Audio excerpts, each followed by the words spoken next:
respectivo more tumai mua tau fasi kwa maa opo kimua pia kama tau maa le kakana egi tau mufua pe ante maa ia la pe modua e feito ai utuna mo maa henga lotu pe ante ma pe kama nai hini sokalotu kai tapu ia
o malo atu. Ilaga maa kura. Patruat muha. Kamu pangai. Kamu ke kamata malari aho. Aki aho no tari. Oi tau kau kafe.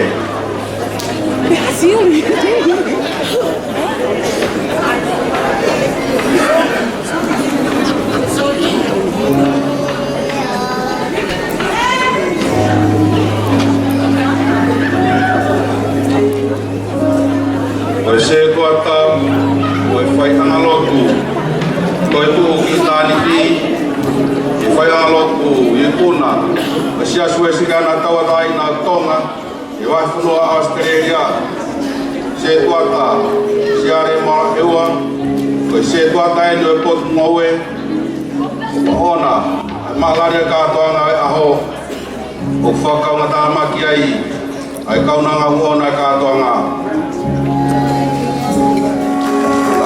Nei moa ai se toata ai fai angaloto toi toki i tāni ti wahenga i kona si asu esriana tawataina tonga waifunua Australia whakaunga tāmaki ai a Susana Paurine Motulalo Tariloto Paune Amor More Maspati Mai Nara i se toata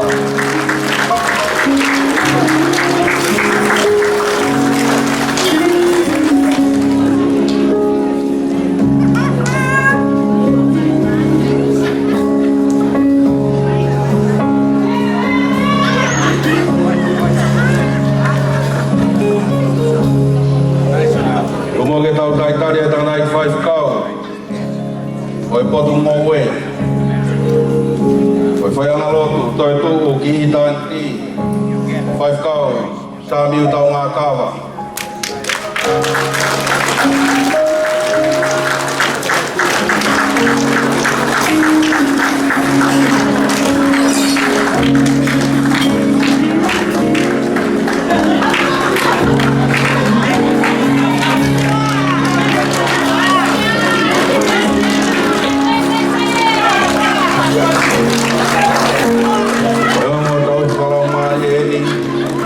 Susana Paurine Motulalo Tariloto Pau Pakau Sauniu Taunga Kawa Upamor More Otoi Pas Pati Mai Atana Iki Pai Pekau Tumo ke tau taitaria e hoa Oi Tana Iki Pai Pekau Pure Sia Suesriana Tau Atai Na Tonga E vai whanua Australia Koineta Holani Havea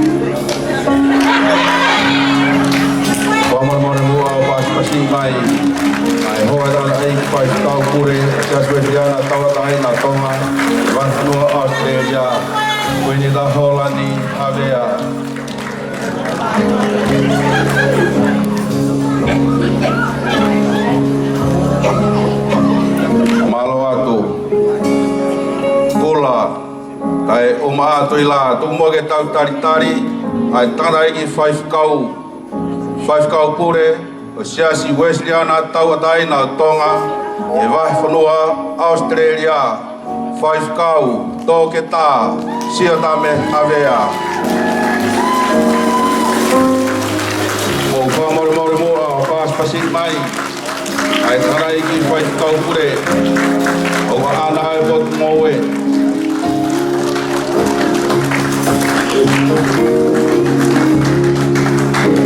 Five kau toke tā sia tame havea ka mei he kere ko where toa pa moe api ko o hai mahanga ka mei loto pangai fuka ai uma api ko funga si he kere o whangare ja me he ulkolu.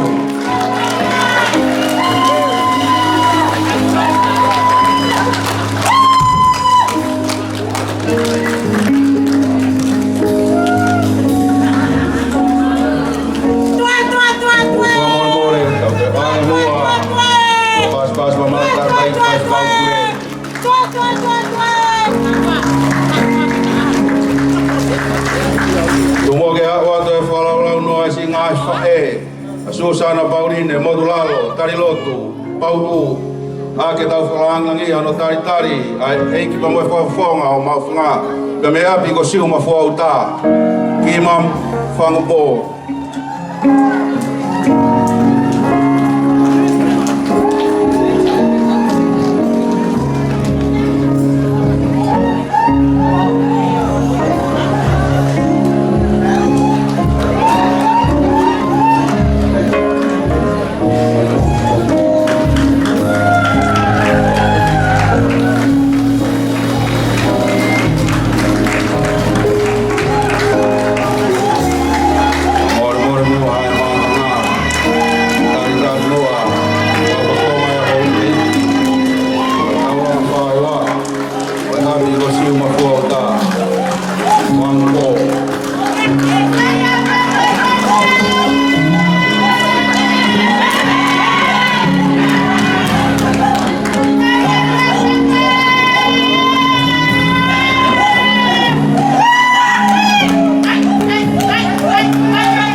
Umoke tau hoko ato no tari a sei ni ri mea mai ba mei he kiwi ba me vai no Australia a New Zealand Aotearoa ko sei ni ri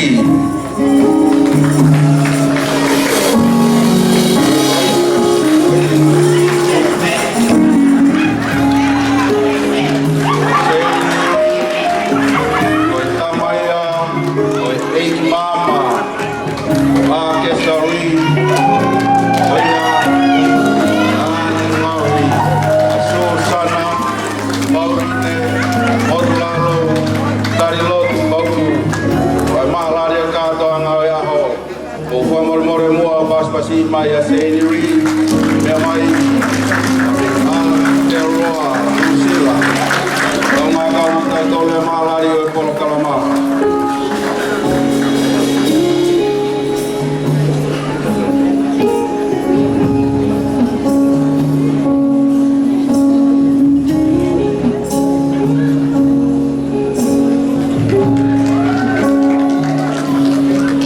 Hoko te tau tari. Tumoke tau tari, Aloisi, Toi Plotu, Vamani, Mea mai, me mai whawhanua Amerika, kau whatamu tau tolu, he fia aho. Aloisi, Toi Plotu, Vamani, koe eik mamaia, koe tau koe hala, hei he tauanga whaua.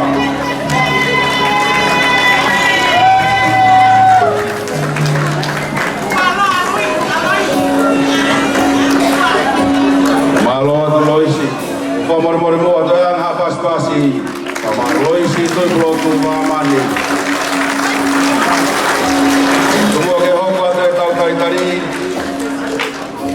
ya Allah ki wailahi taubaki o Allah ki wailahi taubaki ko e tamaya e me hektanga o tana ki 5 kau ko ne to tau e bot ngawe ko tau mahe o 5 kau eni nane ohi a iloa he lotu pau o kupunga ia fia o katoa ngawe aho tumua ke tau tari ala ki wailahi tau baki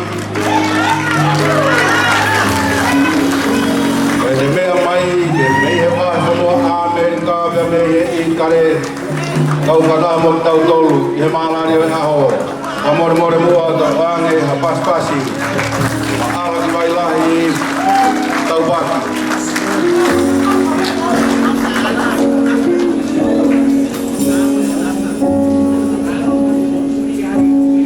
malo atu tumo ke tau hoko atu he katoanga fia aho aki ha tau tari ta Amina Khan ko eik mamai ni o Susana Pauline Modulalo Tariloto Pau o Amina Khan ne mea mai moia da me he ikare me vai fonua Amerika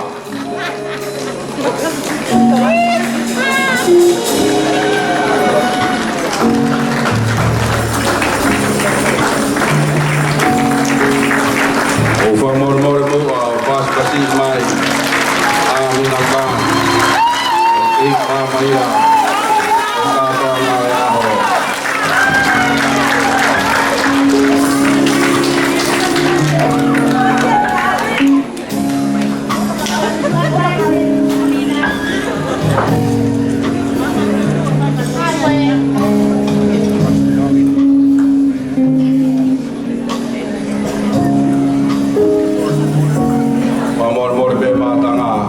Teo mimu hatau pas-pasi mai ik mama kato nga Amina Khan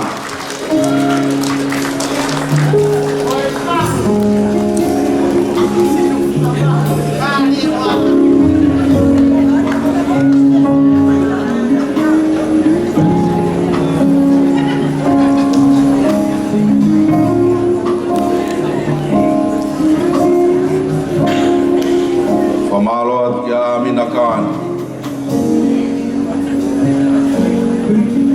tuilaga makula tumua ke tau tari ai falangi malari ka toanga ai fafonga me umutanga umalo lo paongo tau tari ava ai feka more mua ka toanga mo malari e pangai tumua ke tau tari vai feka me he umutanga da mo fafonga family o malo paongo kai nga huko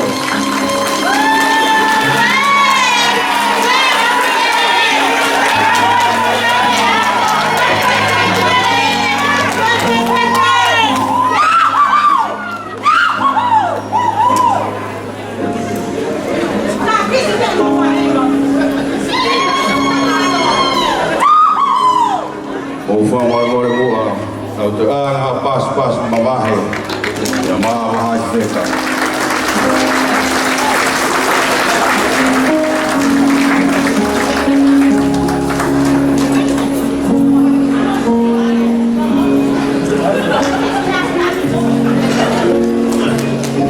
Pamalo wa feka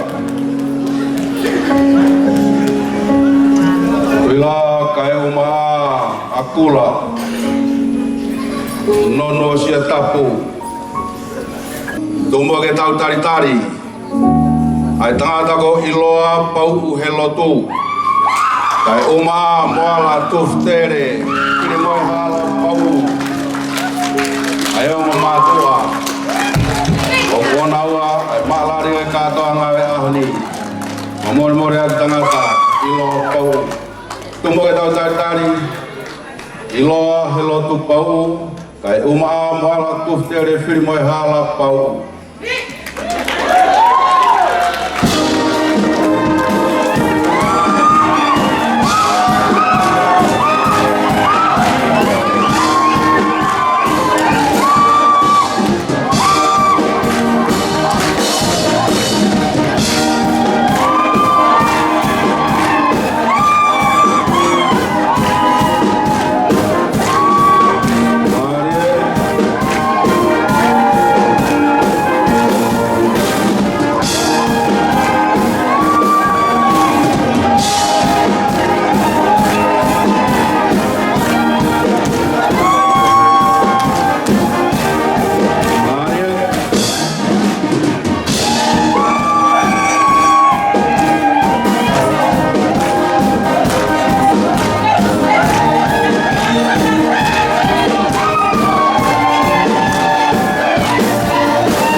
Omawatu Ilara Maya Bai Oma Kula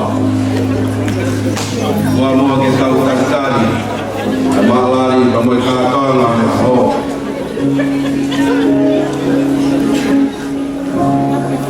Susana Pauline Motulalo Elotu Pau Manaiki Whakakure o Sia Suesiana Tawataina Tonga e Waifunua Australia Eiki Bebea Holowe Mua Homea Lea Susana Ihe Hepelu Sosana Uhingaia Koe Liri Lire Ihe Whakatonga Lea Gloria Ihe Hepelu Koe Apot O Uhingaia Koe Mahuinga Ia moi mamafa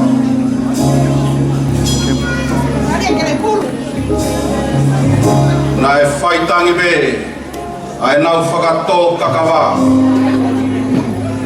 na nau tuki tuki I he tere au tangi Ia ngau hea ke hoko Koe ngā hipupunga matawai O ku tupu ai eriri Mo ui ai eriri Inua eriri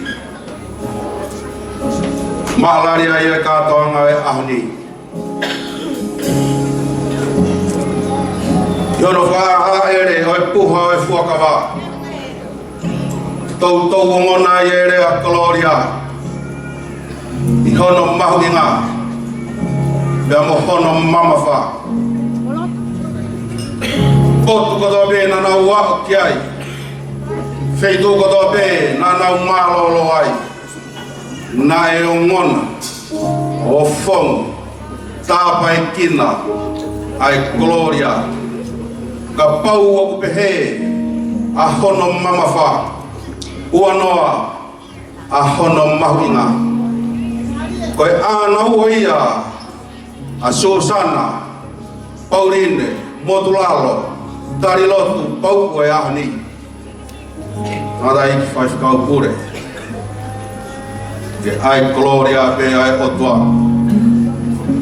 Ke langangi pe ai eiki Puri pe tanumia katoa pe ki tau tolo e ahani Kai e abe A hono mafi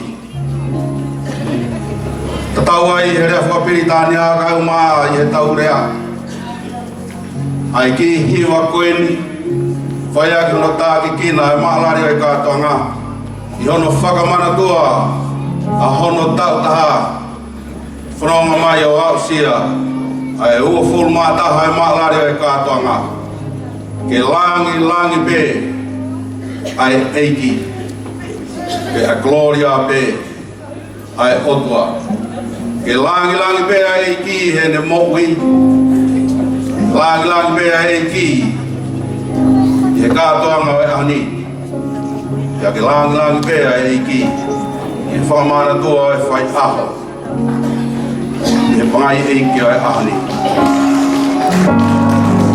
Kumua ke tau tari Susana Pauline Motulalo tari lotu Pau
you, and all glory to Him and Him alone. In her life, Lord, be glorified. In her birthday, Lord, be glorified. In this celebration, Lord, be glorified. My Lord, more matanga vai fek, ma tuila, kula, mai ablai vai, wangi mua falang lang koi ni, akha tau tari, tahine uona malari katoa ngai aho, Susana Pauline Motlalo, dari lotu pauku. Tau wangi muha pas maan, kita tau tokai komo cia, tari oi malari aho.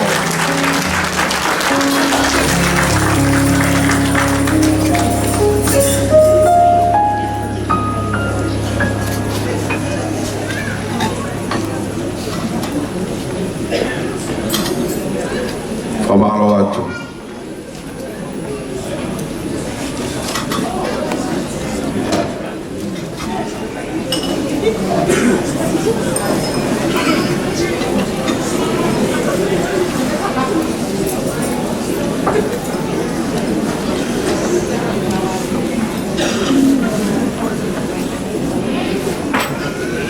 Maya plai vai, kula, elma tuila, patulowan mua, ya mau pangai, heokte ki kita tuata, kita te fito meyama ai fris, ya neongo ai ngahi huaririwi muana, ihono ngahi. Maka mangalo kai whawhetai koe kamatoa mea mo ene oko ka koe au poho mua i e hiki tēniti o e mo'ui o whai mama i e alawhalau o e whanonganga.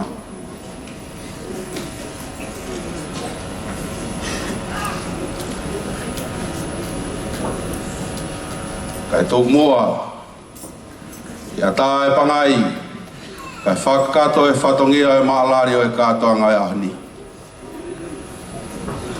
Tarai ki i whaifkau pure. O sea suesri ana tauatai na tonga. Pai wahwhanua Australia. Whaifkau tōke tā, sia tame hawea. Eiki bebe angalerei mua e wheitu una. Tōmua ke a wheitu ona e muaki o eo wau e malari o e aho. Aki e tau hiki, ai whei lau e whawhetai. Ta moe tūku koloria, lewerewa e malanga, kautau atu.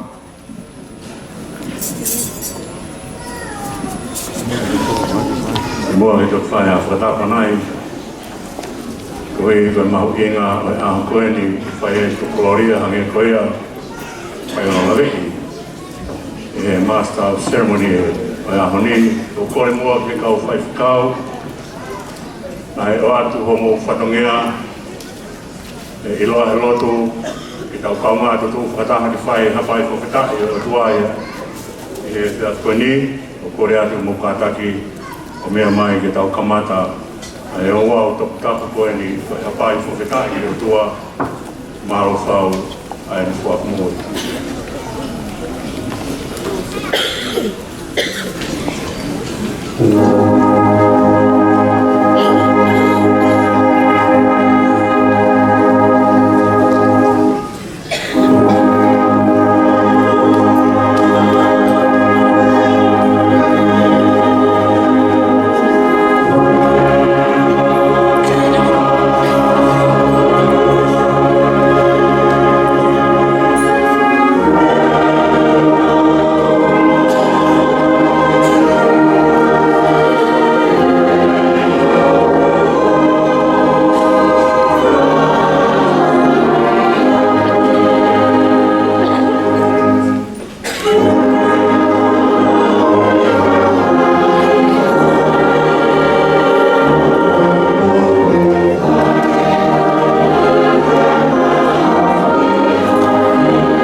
Ka whakapua hini e ka mata aki e tangi aue ki te teaki ni.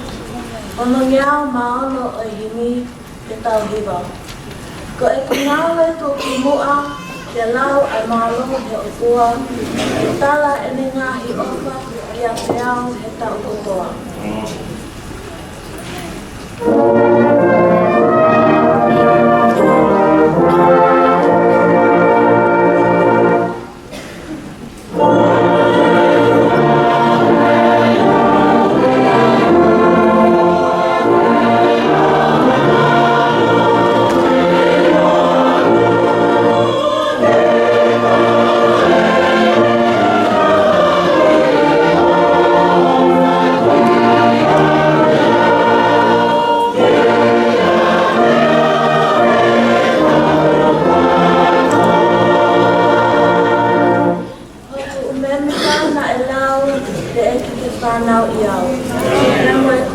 Vale na ane iai o Ruke Haka.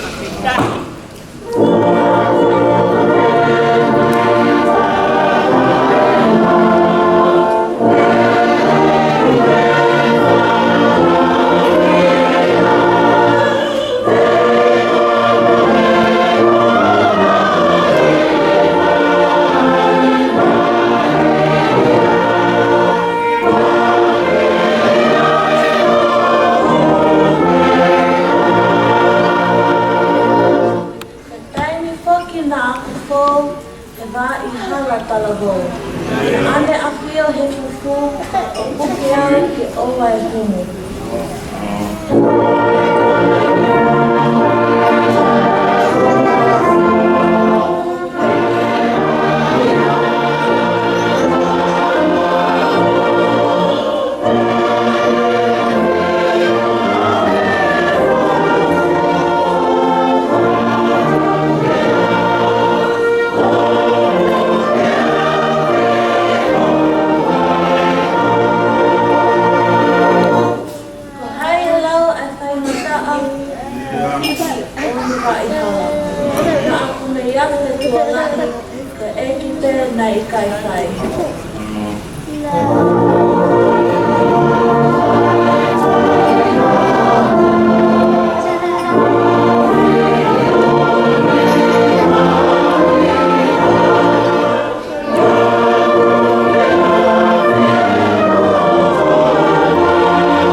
Eiki te hiwa peho oha, te aho mai pōkatoa.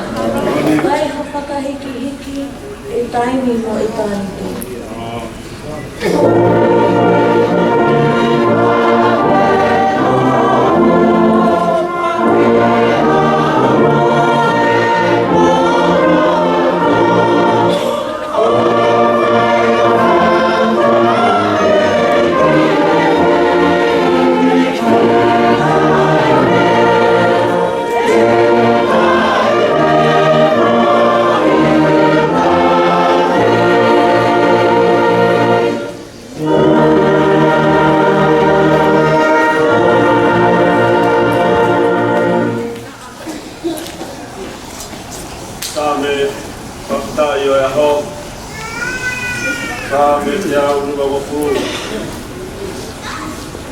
Hallelujah. Kaya komaro eva yor akio angatabu. Kaya no komaro e ata hono ha angamu. Kaya no komaro koi uri koi kanto kawa. Kaya no komaro o tau wela o ele kotuna. Kaya no komaro akaero tampite. Vai ono whamaro a kia here whiro oi hape. Vai ono whamaro a kia nafa whamongo oi haka. Vai ono whamaro a taimini oi mimiha. Vai ono whamaro a kia simpare pakini. Vai ono whamaro a kia simpare katani. Ilo hapea manawa. Kaya kumalo ya. Haleluya.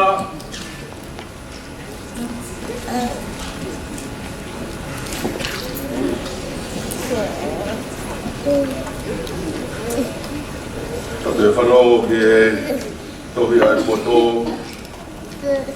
Whanau vea te wahe toru. Matalau me he vesi ua ki ke whitu e konga. Aia me he ahono ki ki kama. O e ngalo e kua konaki. Kai tau ki e holo tō e kungahi tūruni. E whalahi ai ki e mea ke mau aki ai nofo fuoloa ko e ngahi tau mo ui mo tu mari. E oa e mahu i mea te koe ai anga o wha mo whai moni hai ki naua ki o ki a tohi ki naua ki tohi anga o roto. O ia te ke mau ai ai o wha mo yongo mo rerei i e ao o e kotua mo e tangata. Whalala ki heiti, aki ai kotoa holoto, o oa e whaaki ki he poto o ou. Ki whaongo ki a teia, i o hala kotoa pē, te ai whaatonu tonu e ia o ngahi arunga. Oa te ke lau e koe o ke poto, te ke apasia ki a sihoa, te a awhi me he kovi. O e whaito o re waia i ho pito, o e ngako, ki o ngahi hui. Pai a whāpāpa ke e ki aki hokoloa. O mea e he polo ai ngahi fua katoa te. O ia e whonu ai o ngahi where o ko i e mahu.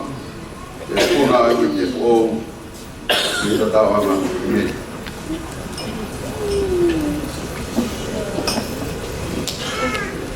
Kola na me kosperi o kikia me kosperi kai matiu. Fito e mahepe a kuiai e desi o kuma ka sama o kuma lima. O kawa e kupa me pasta ua. Ngai le makataha e whanongo mai ke ngā hea o kolea aki. Pea ne ongo ngofua ki ai. Pea o tatau ia mo hatu funga whakapotopoto. Nai whai e ne langa whare ki a wheitu manga. E tō ai uha, te hake mai i e waita whi. Te angi moe matangi o whakaagi e whare koia. Kai ki holo ia, e kua langa e wheitu manga. Amen.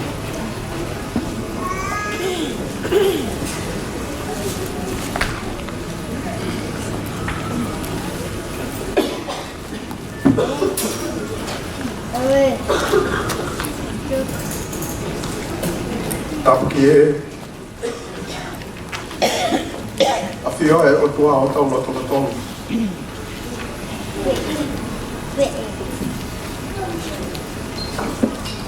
E tongu mua ke u whakahoko. Ai whatongi a koe. Ko whake o ki. I whine matua koe. Susan, Pauline, Tari Ratu, Bob, Susan.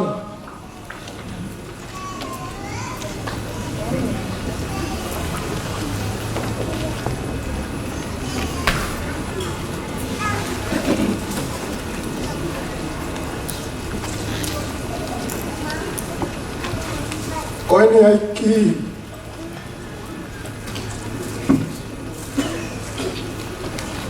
Whake atu ki te koe.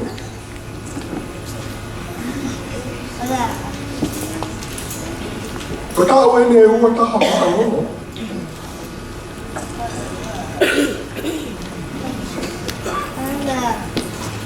Moe kurea tuku e. Tuku moe. Nake alu mai kari roa.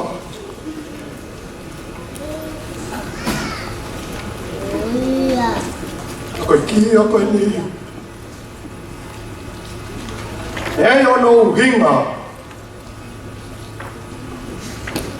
Kita lawauna ne tai ki ko ni. Pe ai pe mo no kali. Ke fa mahino. Dai olum ki filo betua ko ni. Ni kali lo. E ko ai pe mo no huka. E kai te utuku ame koe. E kai amo fai te lia. E mamani ko ni. Kaka uhinga ia huka ko ni. Ka whikau pūre. E kamata ke ngā hu e. Ka rehanga e huka ko ni o pōke. O pōke mai o ngai koe sāme na tau sāme ai. O pōke au ke o ai pōmu. O whuakia ka te koe ahon Susana.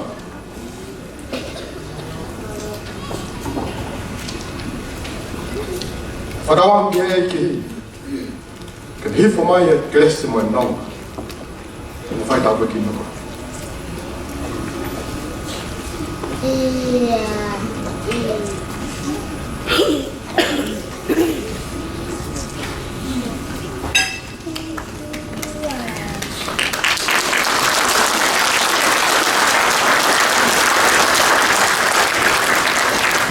Ka koe ni, o wikai ke ngata pe, ia ki. Ka koe ni e whorofora. Ka tānoa pe ki ai e whorofora. Koa pe koe hawa. Moi mo hui. Moi mo oni. O te whake atu pa moi, himi pa moi toi tapu koe ni. Ke whakamahino nea whaihono lalanga koe he karino ala. Ka toi whungani aki. Ai ne whorofora.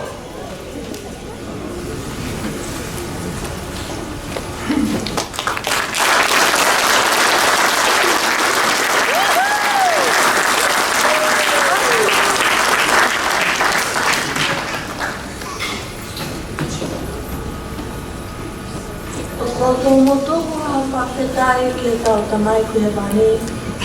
E hana tau ki tūngai au, o au sia e ku tau ngā whuru mātaha.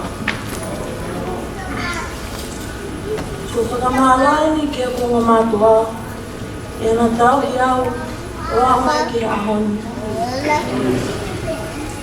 Tā whakamālo atu, ho o whai au, e ko whakamole mole i au, te taime ko talanga ta atu ki te koe. Ko e ko Susana he ahoni, e ko hoa he au. I kai hoi au te unga, ka koe whakamalo atu te ke ki moa. E homo tau he au, wa au sia mai ki a uataha. Me ongo e whonga ko papalangi, te taueni, o tauataina. E te whake atu te aiki, ke te hoko atu te hono tauhi au.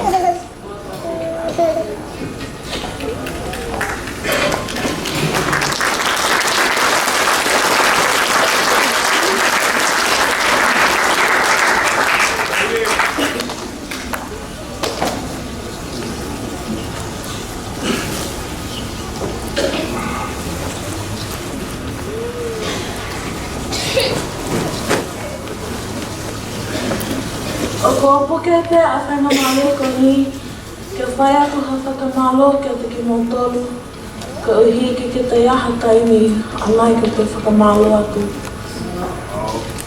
Ko e kuraki whakamalo, ke te ko tahana ane whakatunga ai otua. Ia Reverend me tāsi o tami hawea. Whakamalo atu ho lawa mai ki te tuku o tāpuaki. E ke whina motu atu ani. Ate ni haku whakamalo ki te mehitanga, ki te kai amina. Me he ki family tamai, kia Mackenzie na mua, me toinga family, me lau si.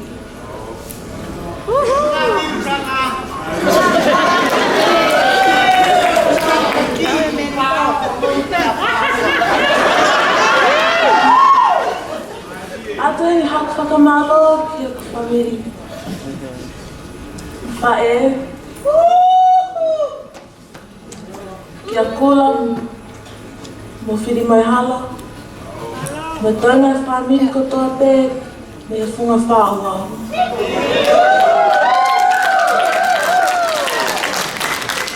O he hak whakamalo ki hongo hau eiki. Ki a waha e whewheka. Pea pehe ke ki mampaya. Ko moe ko laknaki ia, he ko hoiksia, ko katoanga.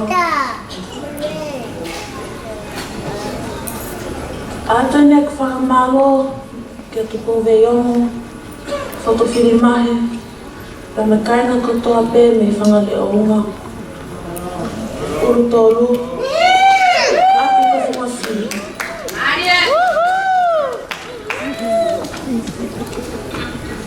Ato ne hak whakamalo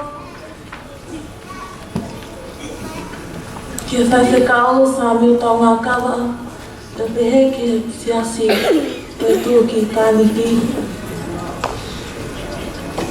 Ngā whakamalo ki e whaiwhekao Scotty ma siasi man fo'ou i homolawa mai ke mou koni mai ki whai aho masiwa koe ni. Ato ni ha whakamalo ke kau i whi pei toloa.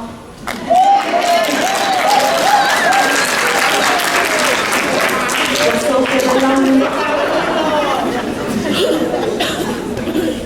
Mo one ahi whaia. Malo au pito. Paka ata na whakamalo ka te ki motolu katoa homo lava mai. Ka peheni ke ka whalau me Amerika, New Zealand, Tonga. Malo homo mea mai ke tau kanga whiawhia. O whātu.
And longing for more.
malau pitu kia mengatakan Luisa tapi dia laisane dia saya hidup orang langko ini ho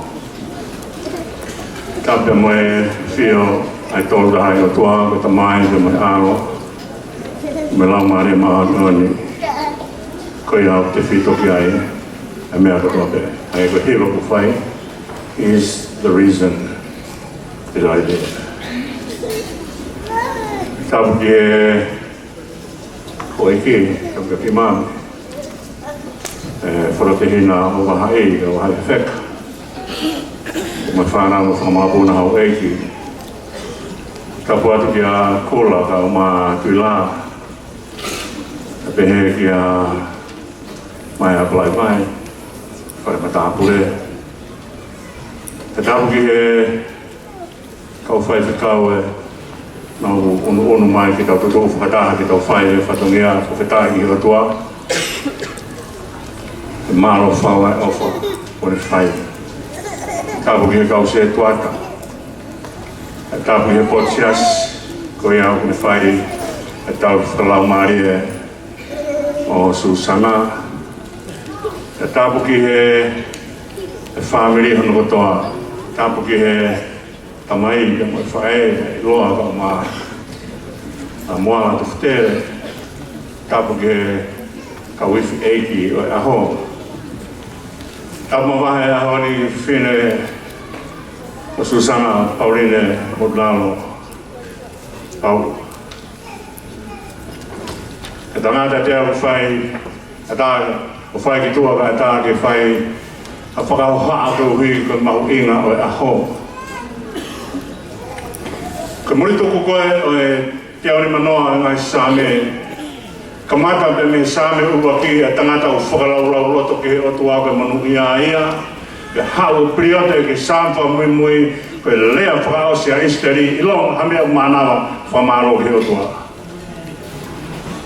ilong hamea manawa pe kene whai e whakamaro o tua o ku ikai ko hamea e nia ke to e whai e tahape ko to taha ko pe ne mana wa ko to taha ne mai mo ui o fuake o toa mo ui o fuatolonga he o toa ko te no frai ku ke o toa ko me e o re ai to fuaha ko ari fo be mo omek fai ai fo malo Susana ha hon te wai e tamai be mo fai be mo family a ka to amo profetai a hon a ko ne fai ai ana tāpi kina ai tembarebe whakahoki ai ai poha ai whakawa whakahaere ki ai e toki whairewa e Solomone ne kātoanga koe pulu e ua mano ua awhena ne hanga o whea e mo sipi e taha kiru ua mano osi kotoa koe ia koe rea koe ne whai Solomone ui kai whiunga hamea e whakamaro i aki ai nau e moi mawhi o tua hange koe rea o whai MC tuku koloria ki he otua. Ko tainu kau rea ia sa mea o ne hiki he rea whakapapalangi a lea koen sing to the Lord e tau mai he rea whakatonga kai lawaki hono hua wha ko ne tau mai he rea kau kuunga ki ai whai mea hiki tohi koe ni ne tau mai mea kotoa beo kia te koe ko sino, ko loto, ko tamai le mora maria ki hapai whawhetai ki otua. Mea o rea te vita sa me te au mātolu o whitai ka Sihova te whawhitai ake mea katoa pe o whitai ka Sihova rau maria moia katoa pe o kia te au o whitai ka no hua whamao ni ko koloa ia o aho ni hange ko ia ne lau ane nai pe whai aki e lea ko ane nai ka pau nai kai Sihova ke ne whai ano fatu e ngahi kupu koe ni te ka pau nai kai Sihova ke ne hanga puke ke oa e homo Sihova nai puku ai to kolo ai ana hanga he tamai le mai whae o nahu i ake e pate e lafo lau kai koe whae whawhetai ki o tua he kai ngalo o tua mo ngai ke longeu ngalo ai whawhetai o tau hia ki whamu koloa kau whai ake whawhetai ke whai ake ai mea kotoa pe ki tau tō lau ai tohi koni kona Solomone pe whakasa si whaiho whawhetai ke sioma aki ko koloa. O kai ke whawhetai ko mea pe o whai aki ai tau rea, ke whawhetai aki pe o tau loto, whawhetai ke mea kotoa pe aki tau tōru, ke tau hapai. E kai ngaro ai whakamu ui ai otua whai ai whiwhia ai loa ai loto. Ka maa mona tu te ke pehe ki whakatahanga. E kai ngālo o tua. Koe mea koe ku kaka i e whakawheta i ki langi, kaka he loto honga ia. Ka honga ki loto, o ku kaka e whakawheta i ki langi. E kai langi e whainoa ia pe, e whakawheta i tau rea pe, tau hewa pe. Ko koe ki ai hano lau maari e, o ku nofo he loto e honga ia, ofa e o tua. Kai ahi mea ke kaka e tau whakawhetai. Ka hāhana siki ha mea tau maka. Whai ake rota honga ia, wak pilani. Ai whakawhetai. Ko tau tui kai ahonu. Mea e hele howe ki. Ka te he ki hawhangani ka ngau whamiri. Whai ai whiwhia. Whai ai kaka e tau whakawhetai. Ke a o ki o tua mafu e tau tamai ia. Whai ai tau hile koe. Ka pire te anga ia sa me. Ia mea manawa. Ia mea muui. Ia mea une ilo ai o tua nan hanga ngahi a. Hapai ai whakamaro. Te oana whaiwhea nge. Te tuku e whakawhetai. Wange ko rea rau whai te vita. Ka kia tau le reo. E ata pe mehe o tua. Ke tau le reo kotoa. O tu mea kotoa e o tua. E he kai ngalo ai o tua i he whakawhetai. E whai ake tau kotoa ai whakawhetai. Sana, tātāna ti mai he teenage, whai rei hono tāwhaka imo koe. Rea ai ane whai, waitua e karinoa ke o lunga ai, e hoka e whorowhora e tua ke le poke ai mo ui. O whai ai whawheta, o whai ai hono tāki e kina mai koe a ke ai whorowhora. Mume ai, mea Susana, koe mea kune hanga o ngahi a tangata pe koe whiwhine, koe hae rea kune whao ki hono loto. Lea ia kune hanga ngahi e mo ui. Koe whorowhora kune whao koe ki hono loto, koe whao a ke kakana ofa e o tua, ka mea ia kune hanga whao mo ui. Mea ia kune hanga ngahi urunganga. Ka te whato ngai mea koe Susana, koe urunganga koe koloa whaka o tua. E omi e mea katoa pe o ke poto ai. Poto he whika, poto he ingirisi, poto he historia, poto he siokalafi, poto he accounting, puke hāhua mea te ke poto ai, e o mai o whaka ho urunganga. Me he ene whaka, i he leke. Me ene whai ake o tātua inu imo, te ke hoko o whiwhine. Ko whorowhora e lau me he poto ko Solomone, talamai haoni, ai mea koe au talamai. Ai whai o wha, ma whai moni, hai ki naua ki hokia. Ko te unga ia. E ai ngahi te unga langi whakai mamani. E koula ia pe whio siriwa puke hawua, hono nau ia, hake mea. Ko whihai ka kai te unga ia no nofu krisone. He naka ki nau poke e koloana e anga nau tolu. Pe naka ki hata hake nga oangi ke te nau tolu e koloa ko ia. Koloa o hanga heo tamai, te mho whae ko nahu i, ke heo ko pate lafu lau kai. O mea e whai whikauka mo sia si, tu tua hele kau whai whikauka ni ka koloa ia. Koe toko taha whai o wha, ka toko taha whai mo ni ka mo pou ia mo ui. Hai ki nao ki hoki a. Ka tengoa mā furi ai, toko taha whai o wha, mo toko taha whai mo ni, ka toki. Tangaki e whawhonga kakai o nau mamata ia e toko taha koe ka. Kai haa te unga langi ia na ai e Mother Teresa. Ka mea hau tui hola Mother Teresa, koe whawhonga koe Mother Teresa whawhonga koe tapu, koe mingi pe hana whawhonga. Koe hai mea nene hanga ai, ke nofo ai a mamani o siot, ai whiwhide koe ia, ane ai e ofa, ai e whai mooni. Tapi mafuri hala Mother Teresa mamani kan hana taki to kanga e kakai ko teunga ia wat mau.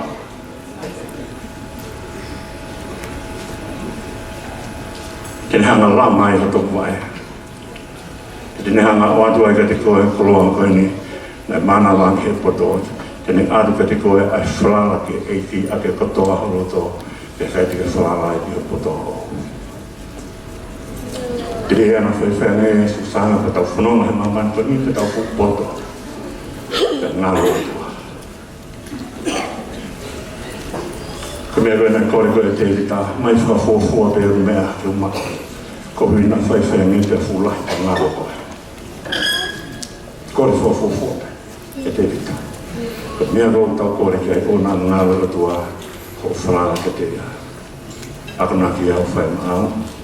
Ke wana whaiwhai ane pere hea taimi ko ke tōmare e taimi ko ke fupoto ke hangari ake an koloa ko mo ui ko whaironga ho maua koloa mo ui ke te koe ai o wha ke mo whai mo ui ke wha asa ke nere ni ke wita ngā kongpo ke te whai pia marama mo tōna ke wha asa ke nere ni koe profora nai lau pia me he ko spere na hito e mātiu. Vai ana hitu ko veso fama o ni ma a te he for sisu. Osia ne malanga he mo nga be vai ni no vai ono vai fitu. Ne mana o fa osia ni ta mai ewa. I longa ta whanong e ngai tala me apa ni whai piai. Te where tau e kata porta. Une hanga langa no whare he maka. Tera tōma e matangi be angi mai be moe habiri pani whaaki whare koe ni e kai holo e nei langa ki maka. Susana, ka mea ki matana, ka mea ki he vai, ka mea ki he mofu ike ma ngahi mea katoa e hoko ia. E tū mau whare, piki ke mea ku atu i loa he lotu, a te moa, a te whaifakau, a te whauporama. Ka ki au ke poke he aho niu, ke whaku mai ki ke i loa, a te poke ai ki au mo ue, himi ka luto i kapu. Kawangi o toa pina hanga tāpu tina mai. Ai whamanu ia koe. Ai whai mua ai rotu anai ko kore ko whai whakau ko toa pēo ki heni. E pēka whai whakau peke lau mau whai Maria. Ke tau kaunga i nasu pataha i e whai Maria lau. O e o wawe aho ni ko kore atu. Mōmeni e tāpu ki ai. A Susana i he tāpu aku whakaero ne. O kore atu te mukataki mai. I whaka tau ni maha ke Susana. Tau angi mea whia ngāle atua ke angi maha no kakai. Ko ia ki hauat mua ai proklama. Tau taha une Stella a himi hoko ha hiriko ia kore i haupai whakau. Mukataki o mea mai. Io hoko asak mua me kani Susana. Vespa himi hoko e sisu ko koe e tau kei e tua whaini. E whairo e lei. Ki ulaka tuai. Ko te kai ki whanangalo atua ke whanonga atua taha mukakai. Mo whanonga mo sisu ki tātou pina. Malo.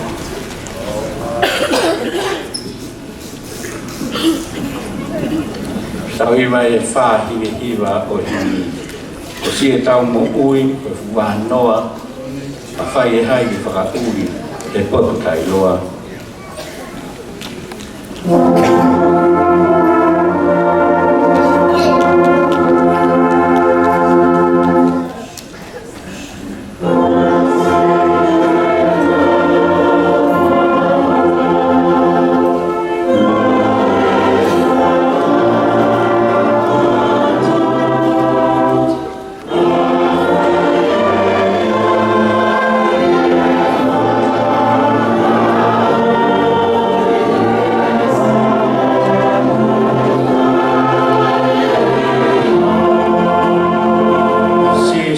Tau kei, toa whani, e whakailo ai le rei ke ulaka atuai.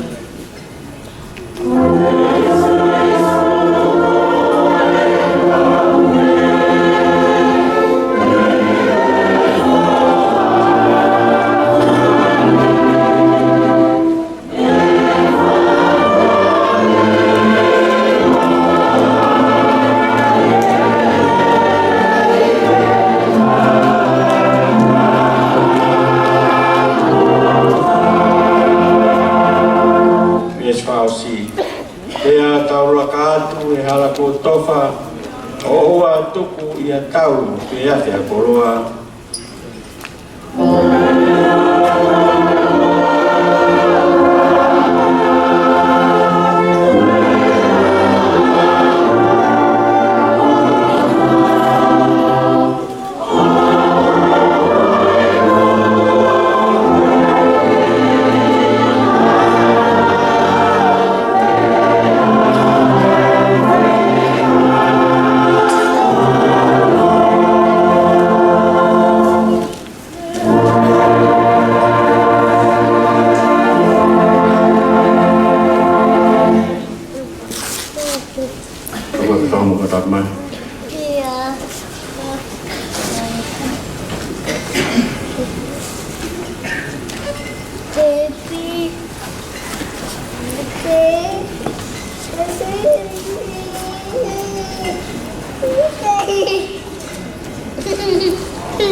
Katago hilmai moni maki o Susana.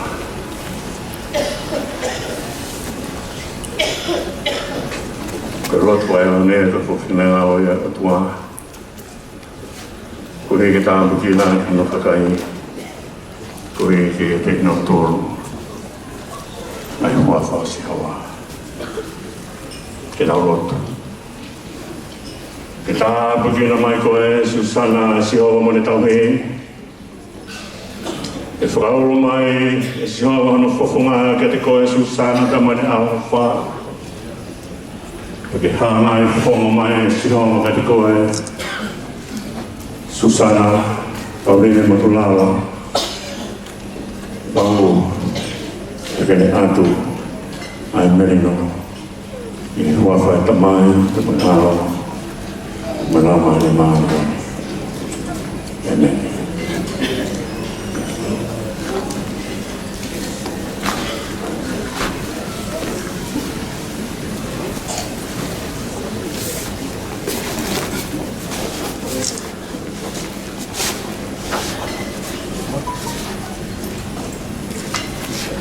Kau mai lo. Kita ini kau tua. Roa mafika mau tua kirea ia. Whai atu ai whakamalo ia whiona. Ka whai tu gloria ka hiki ai whawhetai na mai lan ka mea ka tōpea hosi. E kai ki mau mei he. Ka te tae ua ia whiona. Wholofola ia ka tuku hawa whiona hai hana tua. Ka mauloto mea whakamalo ka tua mauloto ki ai. Kone a whei tau lalo e kone whua ki a sisu klais maki matolo. Ke haere hei whua ka kia berlini hana tata a. Ka whai e na whakao ki matolo hange ka lea na whai e loa na nai ka harapa me muonda me ui. Ke haere mai e hola maria maunga ni e whai hana tata ka kina ki matolo. Ka kone whulawhula e ka mōka lot. Ke ui hana tua ka mōta mai. Ke tā o pikai ko potkehe. Moi mea na whakatuetu ka whai seu ko pē. Ko pē te ia ni uki haa whio heni a otua mo ki mautō.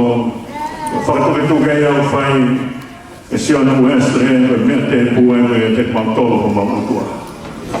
Ke toi koloa ia mo ui, ko ia mo hapai fo whetai ia ki haa whio na otua, kai ngāro ho wha. Kai ngāro ko se so ko lai si whai a no whakao ki mautō. Te kai ngāro no mai mai. Whai ha mau tau ka pō, o ke ka whio mo ki mautoro, e haua koene. Ka maulo tū o whakamaro atu, ka maulau e taanga ko ia, ka koene lea u whakamori tuku aki, ka mau koloa mahu i ngā, koe lau e malo he utua. Ke tāa ene ngahi o wha, aia ko whai maa ki mautoro, he tau kotoa. He kai ngāro e o whakoia atua, ko he ka mea pe ia u whai aki, ai mau whanonga. Koe lea koe whai te nda. Ke whalau ho kare si au whai au mo ui, ka whai aki ai heki te riri mei taina ki i tāni ti e ka mata mei where pe whakaos ki where. Fulaha. Fulahi no whai au tua. Ka si e vi, si e atua tō, si e rea o mau mau, ke mo hanga whakamatala ake a nau ia, o ofa a whai tau rāwa a whiona. Ka tōngai a hoi ki whai ka petai. Tutu ai iloa tua maisi maatu te. E uki e kaina o mai ta fia. Tala ki langi tau munu ia. Whai si hoa mea whakawha ko e ni kuni hao whake mui. A susana hangi ko lea u whai MC ko ki lilipe. Ko lea u whai e Solomone ko lilipe he toaf. Lose pe he toaf ko lilipe he te rea. Tai kāu me ke whai atu whanga. Na ke ero pe he wāhena whiri me mua o whaka. Mauro tu e a whamalo ki ho whio. Mauro tu o hanga tu he ho whio. Ko tāpua ki whaero ne o whinangana. Tāpu ki nā ko kakai ko he mea whio. Ko hua whāte moho kakai. Hua whai au whai ake ai whanonga. Hua whai au whai ake lea a aisea e lere mai e ngahi pure a ngāga te koe ko hui e kuke o tua ake si hoa. Mauro tu o whamalo atu. Ko mulakai ai makamaire koe ni Susana. Ko mo te hanga ki a Fiona. Ko ki e nei o ange ke whai ake a whanonga. Ke puke a fufula e ngahi mea nei o ange ke whai ake i anu whakarekesia e ne moui. Ko e whakafoki bē. Ke pini atu bē ki a Fiona. Ke puke bē e tori ka pūka mo himi. Ke whai ake a hono hulu wa i hala ka mōni rea whai e sāme koe tō hulu ki he laka koe māma ki he hala. Ko more taki a hau taunanga. Haki a hata hai ana ke whuak mai kai a hau palani ki ai. Lea i ana ke whawhai ki palawhita te ki he manawa o whae ko loa ka ariwa tu hama a whio i koe. Kau pehe te mo Susana. O kai a hata hai a whai ange. He na hoko mai pe kai a hau palani ai o tua ki ai. Mauro tu ia whanonga mo Susana. E hoko koe lire u paki atu ki whai ake a ngā ue ka mo whinangala a whiona. Kai kei hoko ki hange koe lea u whai e Solomone koe lire pe he te rea. Hoko koe lire ko paki atu ki a whiona ake tā sisu. Ake a iwi o e lau maari e maanyoni. Ko more o tua koe nima pe a tuonga mātua ma whine mātua tangata. O whai e hiri whake. O mo kawange pe hiri whake mai ai e tō kupu ala maite a Fiona. O whai hana whakarekesi si mo ia Susana. Takia e halata whangaroa e mo ui. Nge koe ea ko lau he himi si su ko koe pēr tau kei e tō whai. Ko more whakailo mai le lei. Ke laka atua e kauna ngani. Ke langi ia a Fiona kai ngata hea honi kai hoko atu. Wao ke ngatanga e mo ui. Tāpu kina mai si loa he lotu ka maha ka moala ta tere e tāpu kina se nawa te whare. Ulu te fua, hau kai ulu te fua e ofa e ofa. Tāpu kina ki mo mea. E manawa, hoka mai e koloka. Tāpu kina ku eki, tāpu kina whare matāpure, e tāpu kina si kau whaith kau ka mai kau setua. Tāpu kina si ngai potsia sipa, e tāpu kina ai un family ko tope. Mau atu tuku hea honi, mau ilo, mau whanonga, mau kotua. Atua tari a e lotu ku hake atu e orita awha e whiona. A pio e ko mātua mai ka manu whatu o whana. A pio e ko mau atua me whai puno mo pasia. E mau huki a whiona, ko mau kore katoa ene huawha. Ko sisu ko lais ko alo, ka ko mau e ki tangu whamu ui. Amen.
Ni mangau, whitunga furumani mahimi ki tato hi. Ki kaki atu au, si ao mama, kaki au. Whapuri ki au, ai hala, kaki au. Koe moui, koe wahanoa, hofi mai, o kaki ai whanonga.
Tau hiofi, ke kaki au, o holo holo, wai hala kohi, ke kaki au.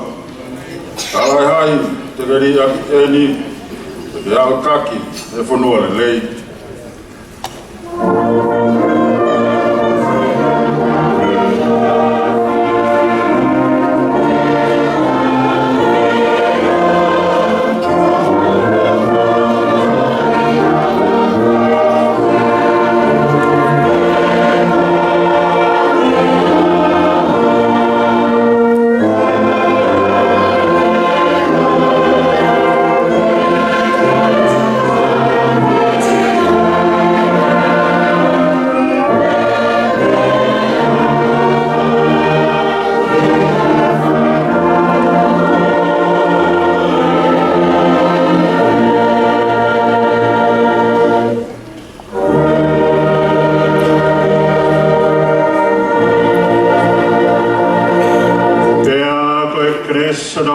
Jesus Christ, pe mai ofa do ave ta mai, feo ke me la mare man oni.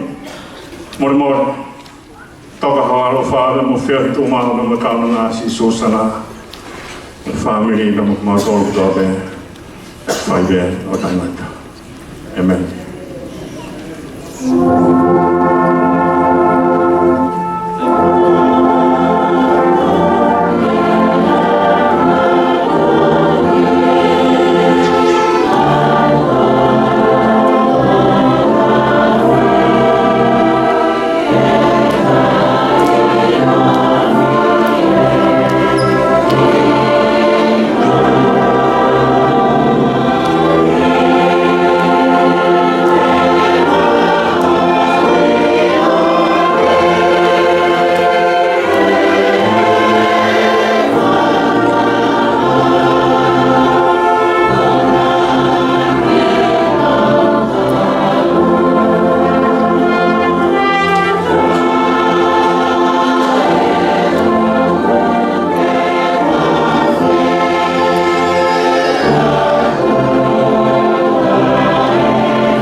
whaftai maukoloa. Arai whafkau tūre sia suesi ana tawatai nā tunga. Au mai toi ngā e kau taula iki. Whafkau taitus nau. Au maa wala mo pāl. Stelo kātoa. Au maa whafkau sami tau ngā kawa. Riam ofai ngau e kai au maa o pek moala. Lawei ko whangai lupe e la a. Ai whaftai mua. Ko mō kei matu he kina e whahe. I hono uri mo ta whoe. Ai whunga waka e ko speri. Ka o maa o mō whakapāpā peau i he tau mua e lotu. E neo o mō wafu ia i o mō ngahi whawhunga. I hono ngahi whisina ua. Ia moe ma peru. Hono ngahi ngalu tafua. Ka au tolo ta monu ia i e whanua. Sia si. Ka o maa e whamiri. La venga manu ai. E kātoa ngā malari a koini. Wahai wheka. Kai o maa e tōtoro mafua. Eiki bebea holo be mua e whalanga ngi. Bea moe mea ai wheikuna. Kau whakamalu malu atu he lavu tuho kakala. Kai o maa e ngāhi tau whatunga matoa. I he pangai eiki hau whatongia. He kuatongia e palātiu me. I whakalaulau kau e tātā mafua e tawake. Kia kua tākai e ngāhi e malata. Sāwhaia, Macedonia, Siasipa. I whaka koula. O e hau alofa ia e munu ia. I he mālari e kātonga. Kola. Kai umā tu e la. Mai a palai vai. Tuku moa ke hawa tu he ai mutu atu au whaho a. I he malu e tala aho tau whanua tukuanga. Kai umaanga he tala whatapua ko tau ngona o mua toka one he au manafa. O e mahalari o e kātoanga. Isa. Kai tuku moa ke whamonu a hoku koloa. Ke uto o e whatongia o e Masters of Ceremony. I he mahalari o e aho. Neongo ko e tafu. Ia mo hono ko hu. Ko e whakautua anga ia e motua au whahoa a. Ki he amu amu huri toka. O e mahalari o e kātoanga. Ki mami. Paia. Ai o maa si fofonga o e ngā hitamai. Tu bou wei o ngā mafi. Ai o maa kou sini fuga pau. Ane tōkang hawea ka o maa si fofonga e ngā whae. Kau se tuata. Ngā hitamai mo e ngā whae. Sola moha wulangi. O mō mea i he au loto. O e mahalari o e kātonga. Tui la ka e umaa, mai a plai vai. Koe foi mani o ke hamoe he tafu. Kua teu e nonu o sia tapu. O ku tau loto pē i he whakatua neu. Tumua ke tukatua ki tau mua. Whai a haa mō pore pa mō mō tūt oni. Ka mau whakautua hei a whola nima hapai atu. Ki a whatongia. Moha aangi e tamsi ko iloa. Pauku. Ke toi ngā si whamiri whae bea mihi whakatua niu. A mau whakautua hei. I he mālari e kātoanga e ahau. Te hawai malanga. Kau tatau atu. Whai kau bria mi o whahenga aue. Ka moe tāpoi kina. Ai te pire ilo e ahau. Ilo e hau eiki. O mea i mālari e kātoanga. Whai kau bria mi o whahenga aue. Kura peke kau iwi mange aua mo e ana hoku e iwi te kuaku me tona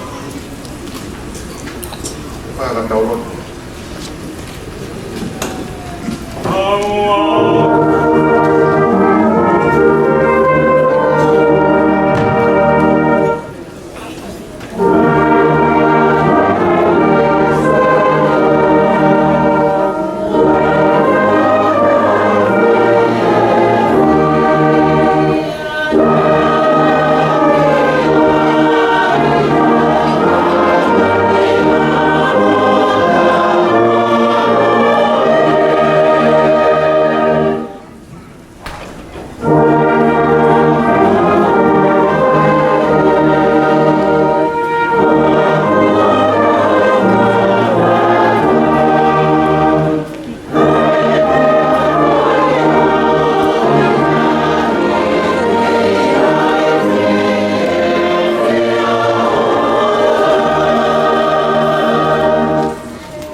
Ui mo bawa kasi ay pagkamia mahuling ngawe ko ako. Maula doa ko koe doa ko te whapau kaki kia i mea ko doa koe. Io e fou ke ne te koe, pe iuku kia te koe. Io e aka i te koe, a ngahi mea i vesi umau. Koe a hon, muheni ai kai ngā, kai siasi, koe whāpini hono ko tō pe. Kua mahui ngā ia tālari, o makapaire o tausia i e o whekine koe. Ta koe whakawhita ia, koe a koe. Tūbege mau, rea whakāpua koe. Sāme, o whaia ke whakataulapa a koe. Io, ulonga pēa ko mānau. Whaia whamalo ia, haleluia. Mamaha ke doa. Hāngai whukonga pēpea milangia.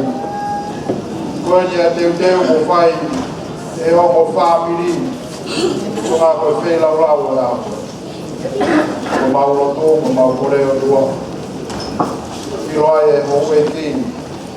Ko maa whai whikau pure, ko maa. Maukohono ko toa pē. Ai kairanga e whanua. Mai whakāpua pa milangi.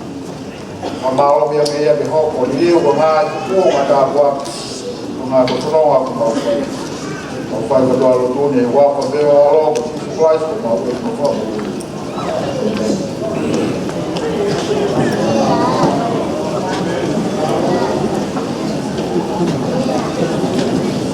ko malo ki e tanda i sa sau kau dia ki ko whai ngā oi Ilaga o maa mai plai vai kula umua o pangai ke ata ke whanga ke hoko atu e whiawhia pe moe maalari e hao. Rotongo ia tā mea whamore more i te iga o mai whi taitari mai. Kua tā e whanga. Koe porokalama te tau hoko atu ki ai e ngā hirea pe maalari e hao. Kai lorotonga e tau taitari e ngā hirea whamore more pe te pire ilo o mau rea mei e whahihifo e ho o whamore more o tau pāwhei, kai kamata pē e me ngahi te pire o ku tau potu atu ki he tāwhahi fō e tau tō whahoro horo mai ai pē. Ka hiri ko ia pe te tau tō tōko tai pē ki ngahi rea whalangilangi o maalari o e kātoa ngā. Maalari e, koe whangai pa moe whangai mua tā.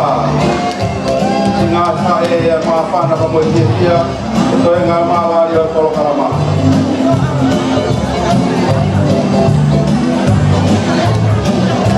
Koe te pure i o, o gai e ngā hu, ngā e tolu.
Wila kau makul. Maya pelai vai. Amor mo pangai. Tumua ke ulat krea pakufonga. Família tamaiga, ma família fa que aquilo hello tu pau. Pakufonga ia ka no pupu. Pone me mai. Kami ate roa usila. Kau ngakau fata mo tau tolu via malaria por kalama. Kala no pupu.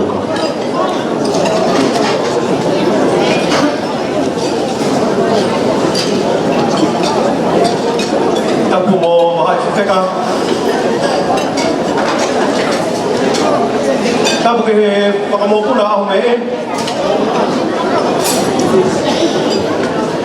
Mata makehen ke pangamopu na o fafanwa imam stav.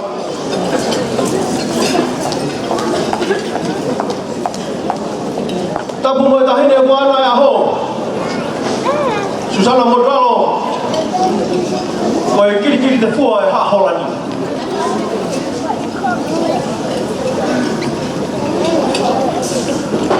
Mata peni dia toketa habea. Koi una loto. Hono hakiri hotau repa. Ke ona dau to ya he koloa.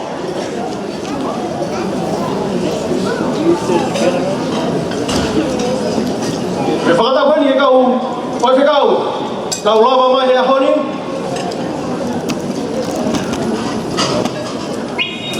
Rea me whakau e, se te loa katoa, nei hoko koe menta lelei ke te au, ke taimi na ma whakakaunga tamaki he sia ko moe ama, ko lau kau aki, ai taimi koea. Ka tuku mua ke awanga kaya te hotau ka ho.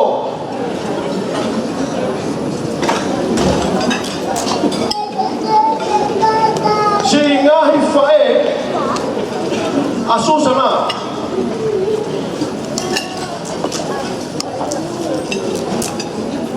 Ko mo tono ko mo tama whae a ho. Pea whilau na e kakapa. Ai futoa a whanoro Pākilangi he wifwe he upe. He ko tau a hoe. Tuwe ke upare lau I siu ma fuauta. Ke koe kai ne utata. Hono hakure lo se. Pea whilau koe fu whehi pātaha. Na e popoi a me o ame ke lo tūke a tau whahau. Kai tūpe ne toa he tawhaki e a honi. Hono awa mo puna o ela he tau ni. Ta tahabea. Oe o ke ilo whia whtaha I ai. Halata ke wilo I he ahoni. Kua muka e whehpalataha ia. Pea whilau e tala, ke he tau puna kei.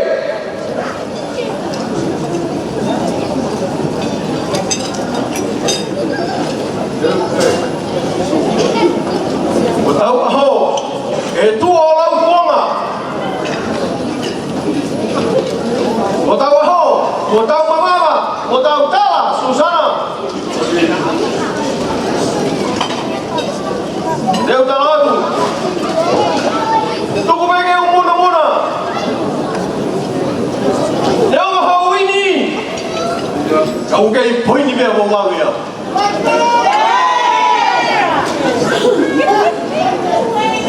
Isa mga tau, taku kau muta murea. Kata yung talatu. E whihoki be misia ki heo kama. E kai toa mai a tau. E koe popoi nai namo ai kau tolu. Koe ni me ko toi whawhok mai. Ilo he lotu.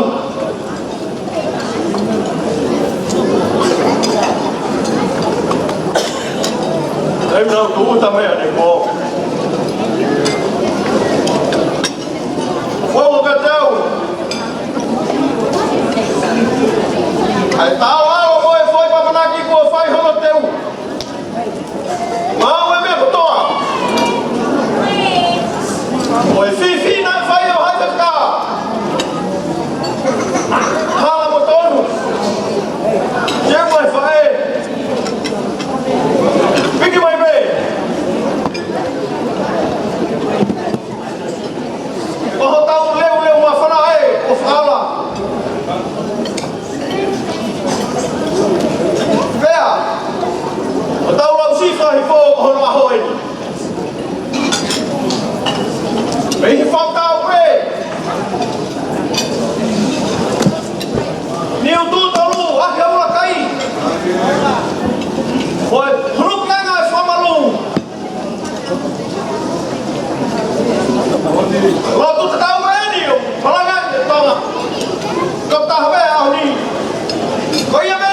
Pea fai tei koe, pea ta fe te kai ai.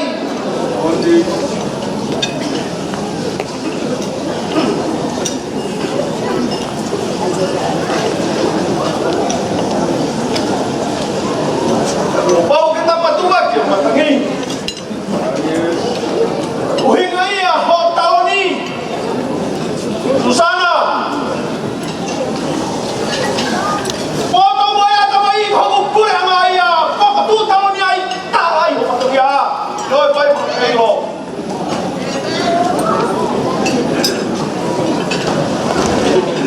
Tawa hoe ko amma pasia. Tuku mega tau leva. Tuku mega hiva hiva. Ima mega tau la fa wa ya ho ho.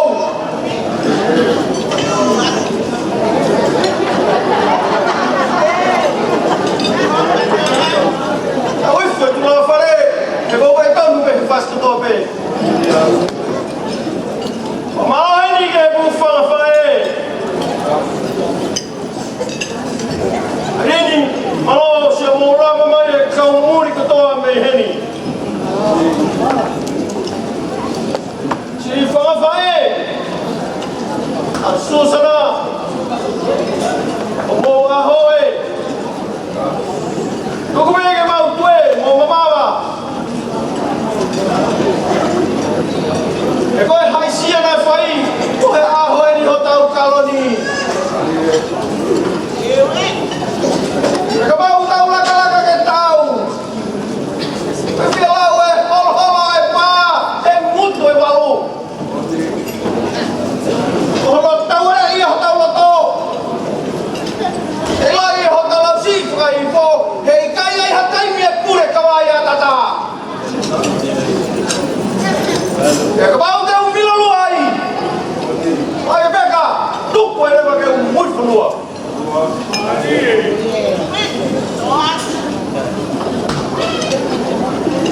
Hala teke tae ha whakatea ke hei a ki tau tauru o kuhanga Susana e honi.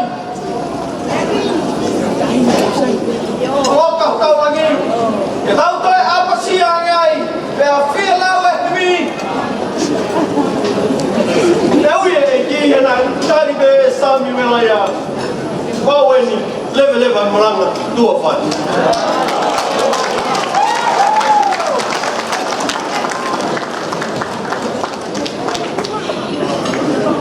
O whamore mua paskasi mai, ano pupukai.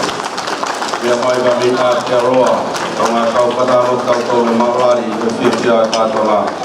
Vai wheka e pe mea horope mea whikona, a mai whalangilangi e mea e nanda i whaikopure o sia sustiana tawatai na tonga, vai kau toke tāsia tamharea.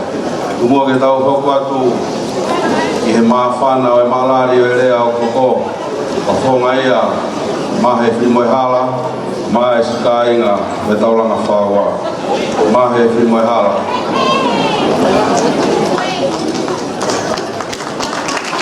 O whamore mua paskasi mai a mahe whimoe hala. Tō ai e kakala e hau e ki, ati ko siu makua o tā, manonu o siatapu. O whamore o paskasi mai anonu o siatapu.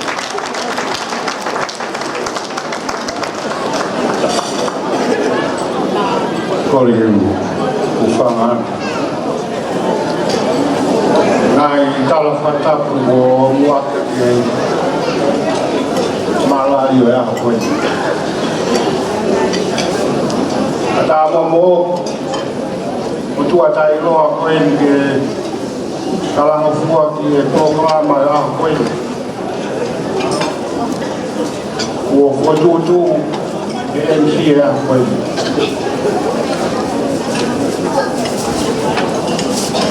I mui a kou kawhetai ki atua he lau I whakoloa e aha koeni.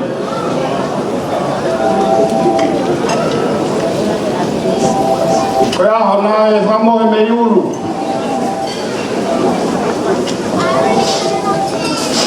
Mi e tau ka hiwa o no ke he ua a whetawhitu. O kuare o kuotu. Lea, au fonu hukoto ifafita. Kwa kifia. Kai ke lawa hoku ni man ke tana. A soka koloa ko fai e heo tua. Ke loto fare. O iroa momoa tutere. Mahi no au pito. Susana hea honi hou te fua. Akmoni e fai se kau. Whalau maari na e whai. O whonu e rota whare o korosi. E tā kua aku mai o whai atua. Ako hasi noia i hea koe. Wau kau mai e whamini. Ia ko lau tamatanga. Lau ama me kau whurau me olope. Ki tau whakamoni whakatahai a koe. Whakakoloa ko whai he o tua. Ma Susana Pauline tai lotu pau. Ia koe. Uai ho maunga he sio ata. Pea aku aroha ke tau tangata mo he sio ata whaua. O kukana ki hatu tonga. Susana. Ke kau ke koe sio ata ma whaua.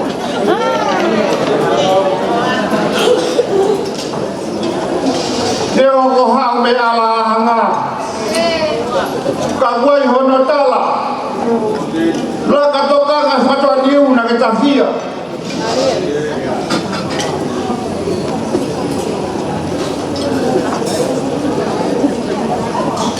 Te koe ai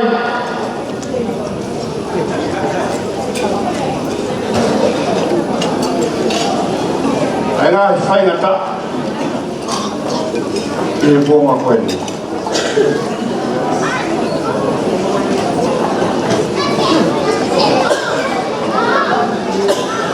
koe pōpau whanga mai e ko whai he tangata i whai whekau ia kou mai e ia i e whotunga o ki koe hono tuka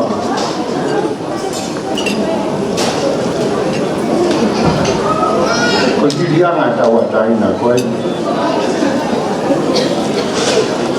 koe kani loa koe Susana kata pini siya kare upangen koe mene e bea ki loa koe huka koe huka kata koe umo tua koe whamiri pai se kau mas kia si sola mo e mulangi ngai kau mame kuke huka ke tahoi whamahino koe ofa ko whai o tua mau ia koe ni koe ofa o mra kau mau koroa ia koe whamiri malo e talango fua koe fua e talango fua koe maraki e ia koe ni o whakakoroa iau koroa ia kai ngani hatu tonga e te ki whaimiri e mawhae kawai a hana e te ki atu o kumasi sao si ki whakawha e whakamao e whaisi kau e whataungia mamawha e a koe te ki hawhai te kau ka pau whataha e a koe te ki kau setu ata koto petu ngai whai a karotu ko mau mea mai e a koe ka whawhonga e te whamarola ka whawhonga te whamarola he kau wholau ko nau wholau mai me ngela ei ke lois tuipolotu ai pēka vika hamea mea te roa ana peke la noia o ameria sini mira ei kamalo la benja mata bonua e behegia la salsi suno e mo Luisa alava mai uni hoi kamalo la hogen dia polot i flau vai me tonga e behegia suliet kamalo la Lois ko be mai ya ko mang ko ai kamalo la sei be mai me atero pegi ka flau ko to be ko ko fa mo mo ya na ko ta o bia a fola o dia ho ko ya o te fa malo tu ba pa fo fo ma ta fi mo hala ba fa ni ya dan pa fola mai o fa ni ho fa e be dong tiga kampus tulion kabe ho fa e ko ni ai ko ma ne da tayo kabe he o angoro I honorun o sione o filma ona woto tutti fa forma de famo e na ka una me kaina o mi amanya ko tawa me tawa ina se koroa o koroa ta to me o tla e já foi pela malama ka tava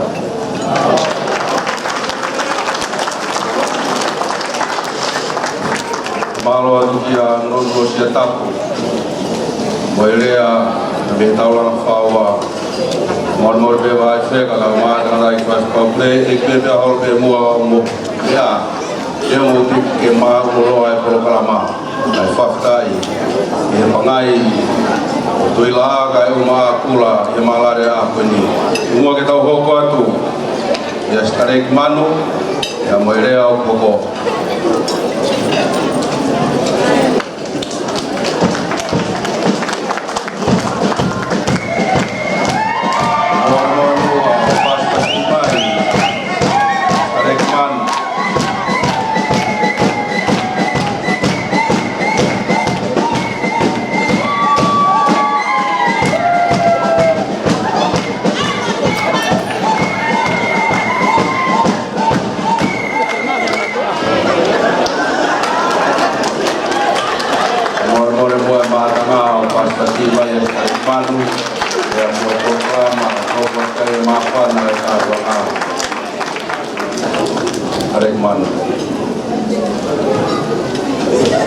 tapu ke kaloni o tau kakapa o tua ko tamai ya no mare mare tapu hoki ke ai ne ya ho o ya tamu ya ka ta wa tapu hoki mo bidea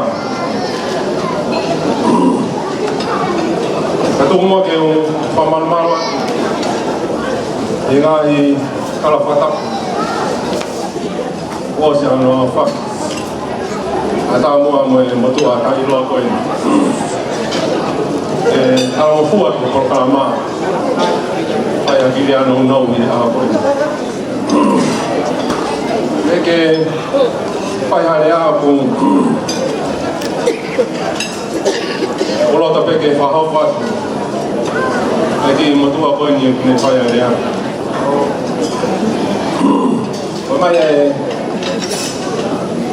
tekau apa?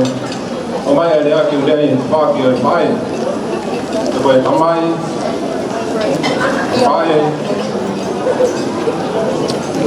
pai ani kita apa?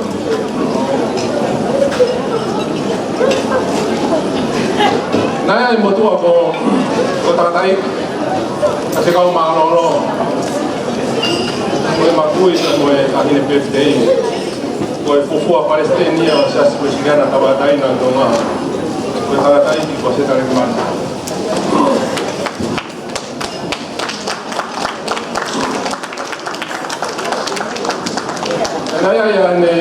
hano te hina, ko whaha pe mo kioa. Whaha mo kioa, ana sone tokalau mo tonga. Sone tokalau mo tonga, ana Ailine, ana moala. Mea ia tahine birthday a koe ni. Tara ki manu, e hono o whepine, o wini se manu. Ia ka ano, ia tupai, ano foha, na totaha pe, ko e sei, Paula, atamai e sei, aku tupai a motua koe ni mulea koe.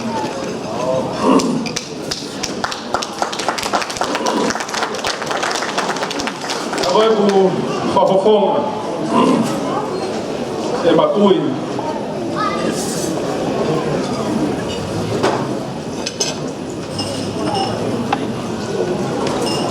Na kamata mai, e tāwai, i ngā aho, e kamata anga sisi.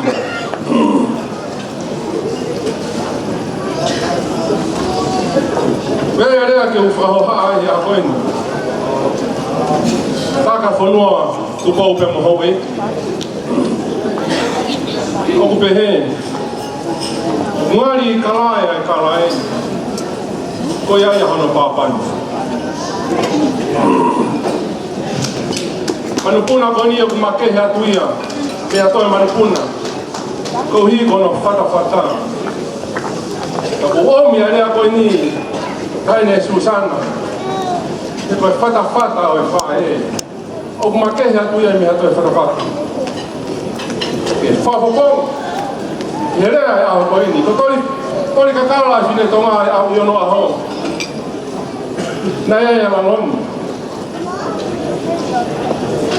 E ka mawhungani. Ko hiko eiki o tātoa.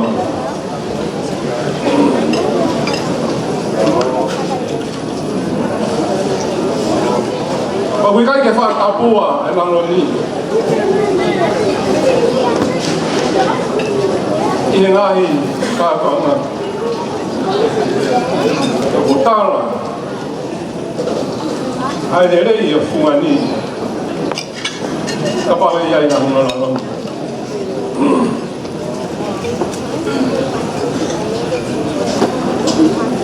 Ahoni, whai ai wiki.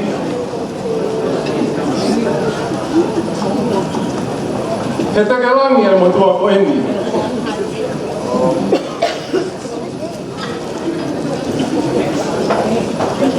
Ngari i la motua i la mutu. Ko ia e ni whaitanga.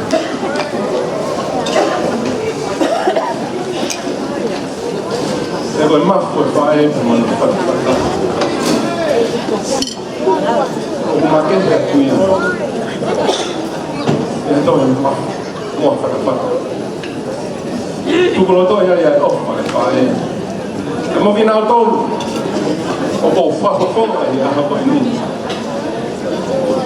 Whakui. E mea setari ki manu. O amai e ki he kohiri ko mamaha tunga. E aha whoa, mo ulu tonu.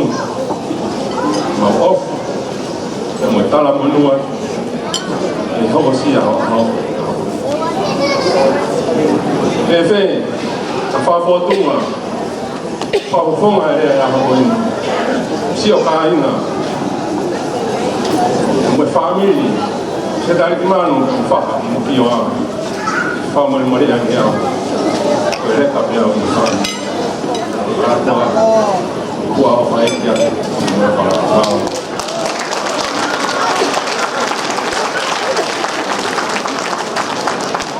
Malo atu, kua moro mua o paspasi mai e tangata e pai pau.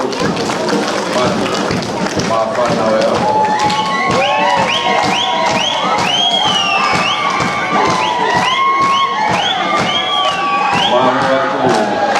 Rei kita muska ka o mai whana o i hai wheka pia horote e mea e wheit ona. Mō whakalaan langi, tu mō ke whana o i whike na ui pia tau matangi. A hiri ko ia, hoko toi kine o wau e ke te singa e whae. Malo, rei kita ka o mai si whana o i whike. Hiri ko ia te ke mai ai o e ke la vai o e ke ho mai ai mo toi nga fami te ao malo atu so fe tau malo regi da musika ka yang alot ko ai na beskoti ka masi fa na ufi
me ai fe ona. Au ma tangata iki whai whakaupure sia suestiano kawatai nā tonga. Ma whana pa moi fia e aho. Oi whatongia e ua oi keke. O teu si ngai whake. A Susana, Pauline, Motulalo. Hello tu Pau. Tumo ke kamata ke o wau. Oi malani keke, vai fet.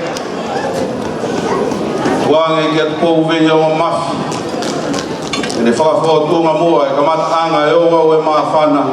O teu e singa fa e. Whakahiri ko ia, koko atu, ki toi ngā e o wau, oi malani e keke. Mo whakamore mua, o paspasi mai. Atu pou venha o mafi. Mo e matanga e o wau e malari e keke. O tahina e malari e katoa ngā. O malo atu.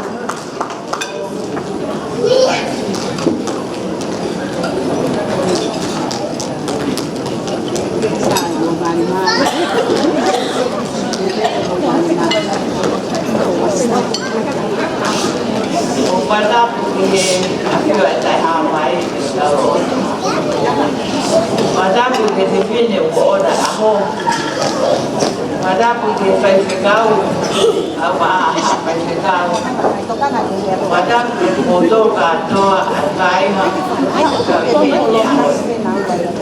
ma pada Ado mo kasi ako yung fire pide no ko malo o na yung fire ulo aquí o tui o kaya ito lang yan yung napakaukaw ko hawa beke hawa ukaw bea ama afanga kaya mo uy kaya mo hapa koe matu o kasi matu ana totoro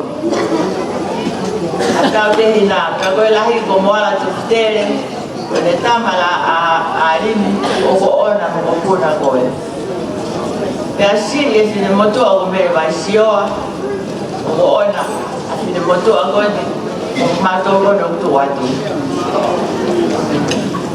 o wikai ke iai halea mo ua Nā koe kutu peke o whakamalo i e whamiri o e tamai pia mo e whamiri i maafanga pia mo e whamiri me loro pāmo o tuturu pia tau ko e ku whakamalo he koe tau kato he ahoni o whewhia koe ui koia pia neongo I see Nei fe uma pe mo la to fa sabate ka pange ko rea si pere ka ha ka Ufine Susana kai ke ha ve mo ua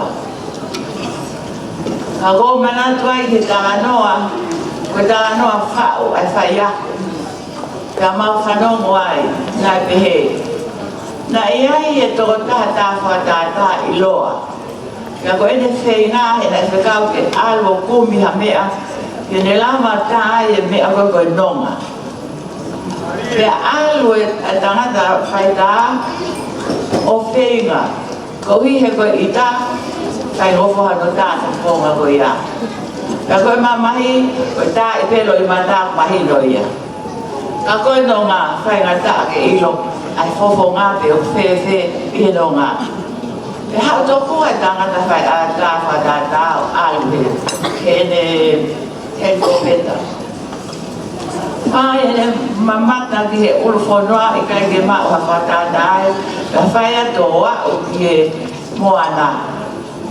Pea loro tonga ko ia opu pea ua ai moana pea mo ngai pea lalahi pea fishina. Kai whakamama o hifa o kua o hifa o ki kiristahi O gai fo maka toku ai, ka whakawhare. Ka gai ki manu kuna, o ko o mohe i he nonga, anu konga tahi ko ia. Pea ni hao rea wa tai.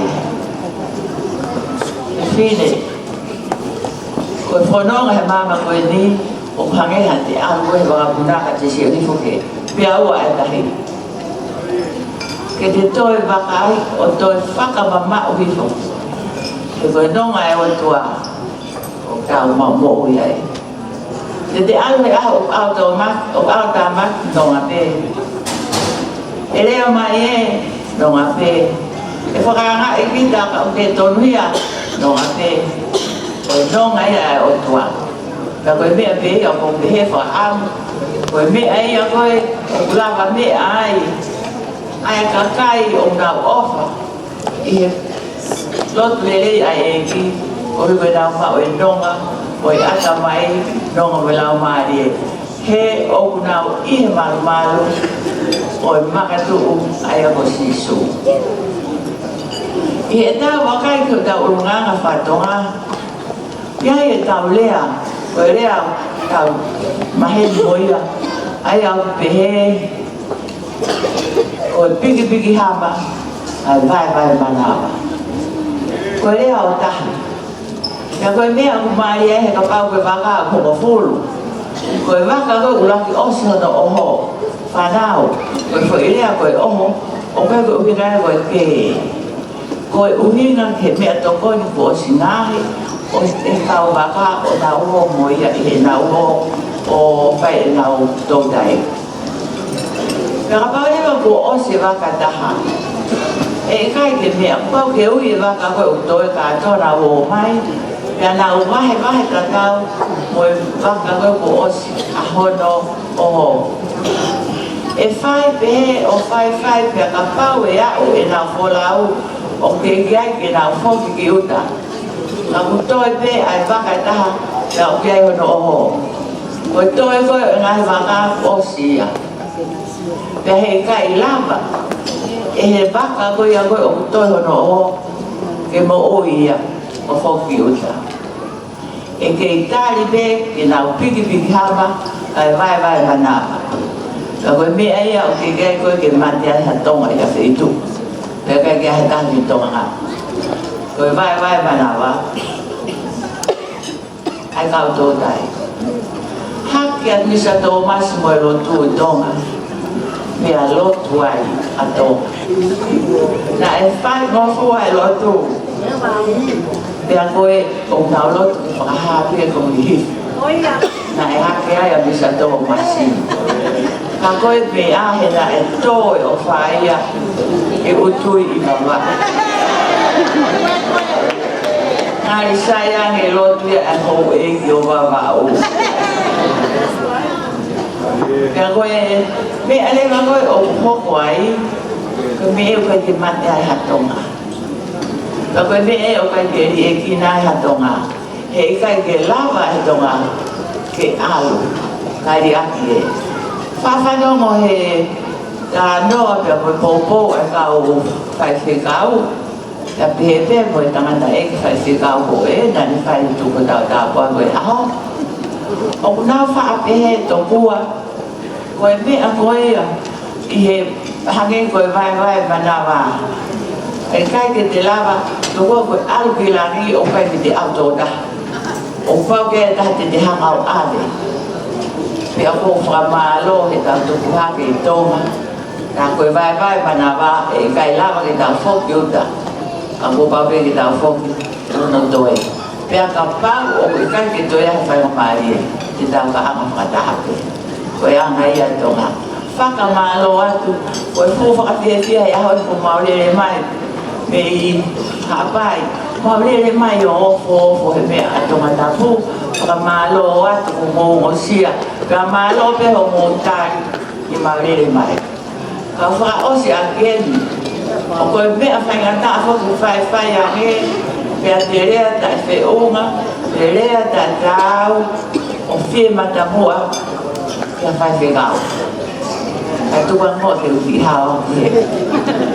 O tangata eki koe tina tau whanong koe na te whai etu ai aho, a tōke tā, sio whai whingau, tōke tā, sio tā me hawea.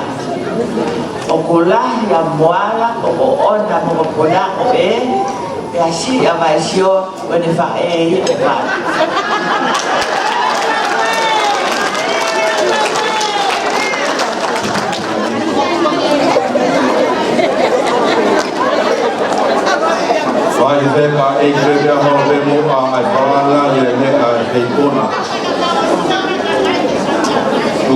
hoko atu e mahalari e fia si ngai whae Susana Pauline Modlalo e lotu pau ua teu e pou mea mamafi ka e maa ane toka nga hapea whawhotunga e mahalari e aho ai wheka wha more atu o pangai mai apalai vai kai o maa ula ya mo tuila whakawhotunga o whai e whiawhikoini vai wheka o ke mea he un tangata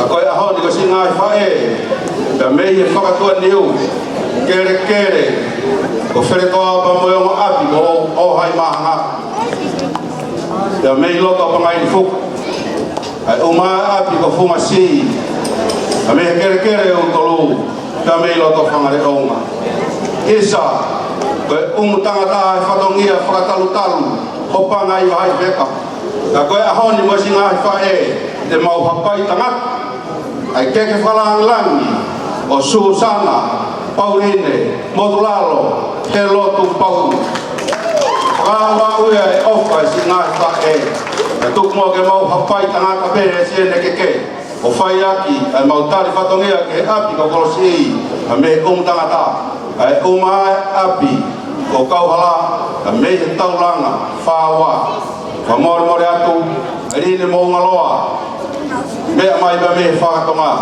i e whakafonga si ngai whae ka maa si ngai tamai a i loa he lotu pau o mau whatongia e hapai tangata si kai nga ba me whakatua niu e tatau ake mau a wha ka mo whalangang e ahapa ni i he tangata i e mau hapai tangata ai whalangang e keke pai mahalari e kātonga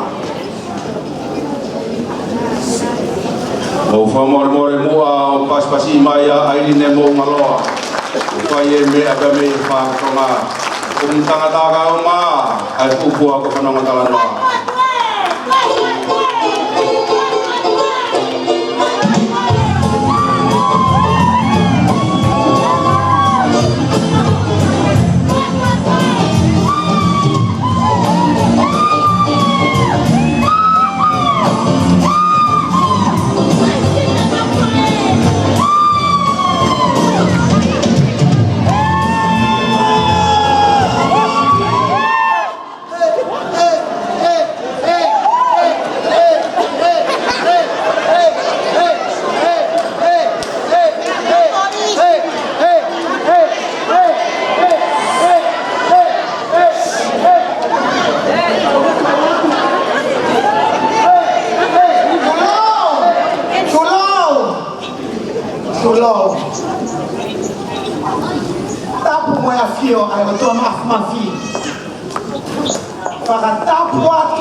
ko Susana Modulalo o mau kau wahmai o Modulalo itu kehe o kolope mei he inkare mei Aotearoa mei tonga ko inga ko vale e tama ke mau i heni ahoni ke mau kau hono makalani ko aho whakaofa ia we pehange mai ko ake kumalatu ki he whalawata ai pua ko whanonga tala noa ai fu ai ko tutulu pia tau ai toa ko halako lolo paango seu ai tata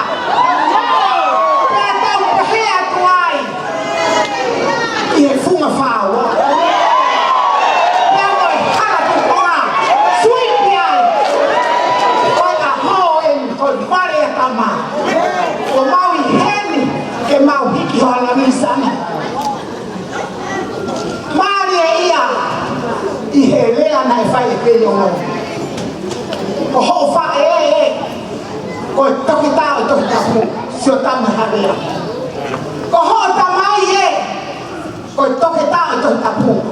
O ha me a ilo ilo tu a tokta diam lo mo ngalo. Mari o fo masa. Aka kai lo tu ko fanga ku. Halo. Ta ko neng mau lau ka wai ahoni. Ko ho ta mai. O ne faka mo a pelo tu. Ko ta kai a ilo he lo tu. Bijani hulu holo mo ngalo pa ma. Noi. Biang mai na mo yo ku ya mo tulalo. E sia ma han to ha. Ato fifi he me he ka mai. O hina ba fifi ai. E faka mo a pe ai tamasi ko sisu. I ho mo isana. Ma faka he ka to ha ni family ho tamai. Mo ho fa e. I kina fa ho tamai. Ai to tapu. Mo e ki ko sisu ka lai si. Ke hoko ya ko ka pa sa yo mo uli. Ba ke ma moi ya toi mo ma tala mo nu. Mo ma o fa. Susanna, we wish you all nothing but the best in this world. Give all the glory back to God. We love you with the bottom of everything in us and also with the bottom of our heart. Great life!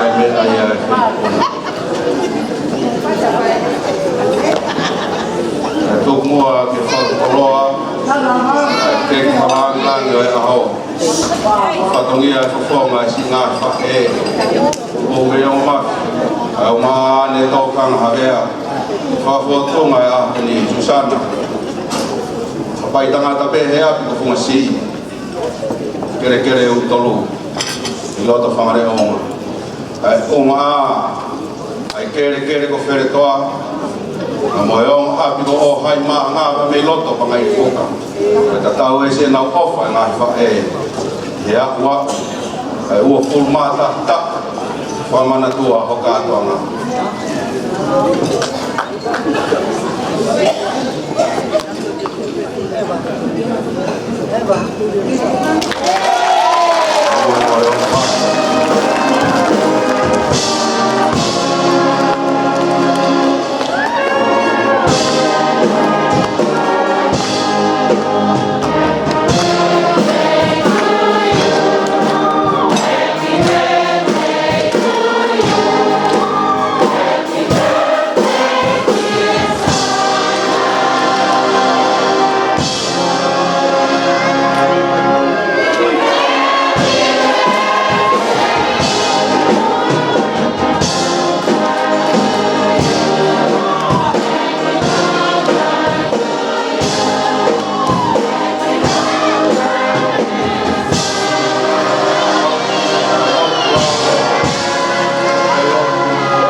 mahaloa i mea e whaipuna o monorbe mua e matanga o hoka mua ki he oa ua tolo kalama o tukuia ki he whaika hiri e ngahi ata whamanatu e tolo kalama ka moe maalari o e ahau tau hoka aturewa ki he oa ue ki kepa moe koroa o morimore ai ngā pe mehi tangata ai umaa e taulanga whaua o ka mūtolu e muaki o i misi ke whamanatu aki o e maalari o kolo kalama ai umaa ai hou e ki ma ai wheka ai umaa tangata i ki whai kau pūre sia suesi ana tawa taina o tanga ai umaa e kau tanga i ki whai kau hiri ko ia ka te koko tuai ai ngā i misi o e tā o whamormore Ako ko mai e ngahi ata i misi malare kolo kalama hiri ko ia te tau koko atu ki e toi ngai o kolo kalama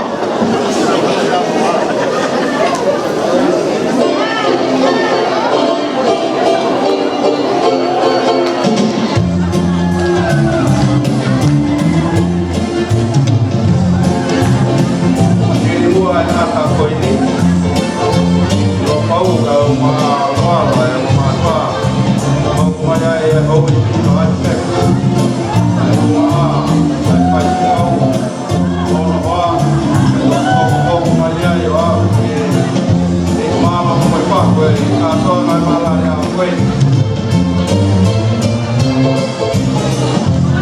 Mamore mea mai whakau Nau i a hoa Apai o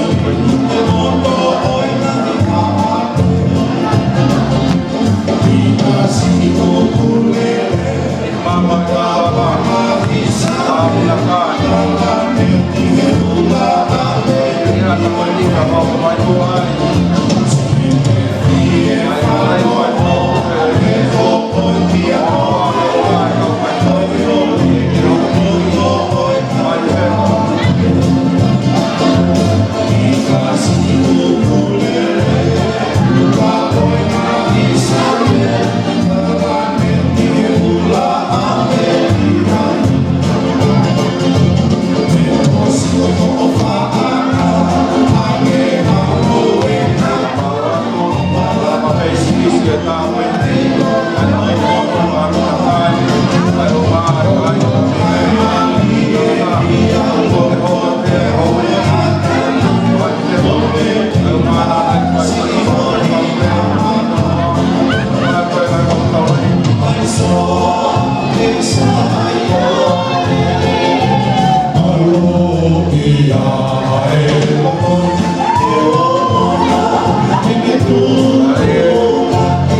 I am a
Friends o Susana mo famore o mea mai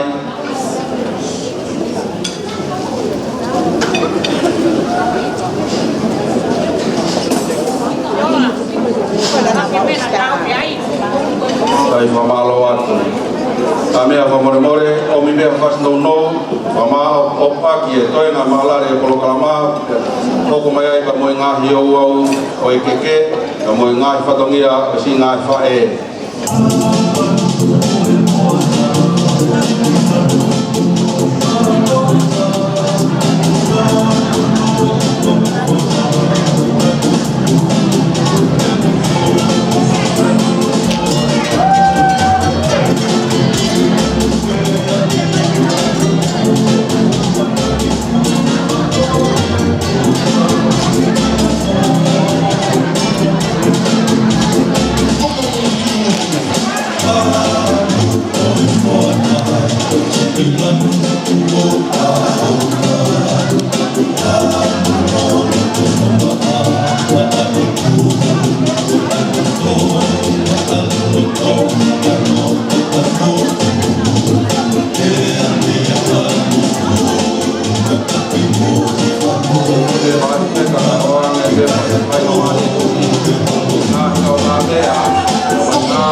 pe tai ni.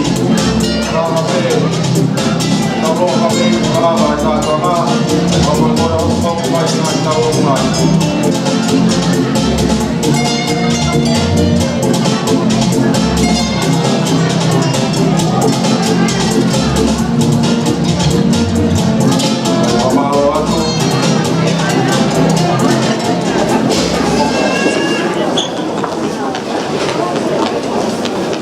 Sekä itse me haluamme mua ja me ei tunna. Omi mua ei aina maani toi niin. Katongia ei ngahpa ei. Ja oua ei keke. Ja mua kuloa maala ja hau.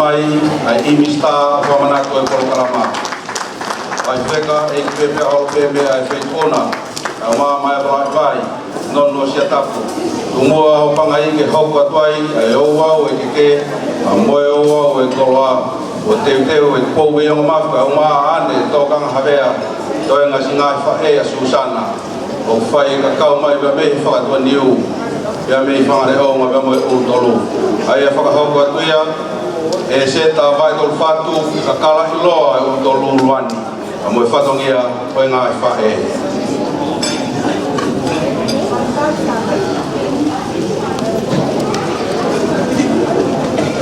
Patulo watu ko kole ki u famalmalo watu e ai tal patapu ko to ke ko salamu aki di tua ya honi kata mo ya mo fua Pakakato atu patomia. Mo fifia singa kai siva Susana. Pauline motulalo de lotu pau. Go ko malari amo be mono uhinga. Atama tu be fae pisa. Ka ko fae na tu ya kalaisi. Faya ya tawi be mo fanamna. Be farana wa. Ya be e ko hai na loto o ki kai fia. O lau ki ai e palo vea pe. Koe foha poto koe fia nga ai tamai. Ka koe tama kale koe mamahi anga ai fae. Susana malo fau i talong fua. Patai anga ia so ngai fae masipani. Koe kawa Sihova ho tauhi a loto ake talangu fua ho mo ui. Pea muto o ai ke fia e loto ho ngai whae masipani. Woke lang ia i pe ai otua. I wish to acknowledge the presence of families and friends from other unique background, cultural background. And please allow me to very briefly explain in English what I'm representing and the presentation that is about to take place, which is the distribution of the birthday cake and the presenting of the poloas or gifts to certain significant individuals. The poloas or gifts of fine met tapa cloth, decorated baskets, all manufactured by mothers, grandmothers, and in general by Tongan women.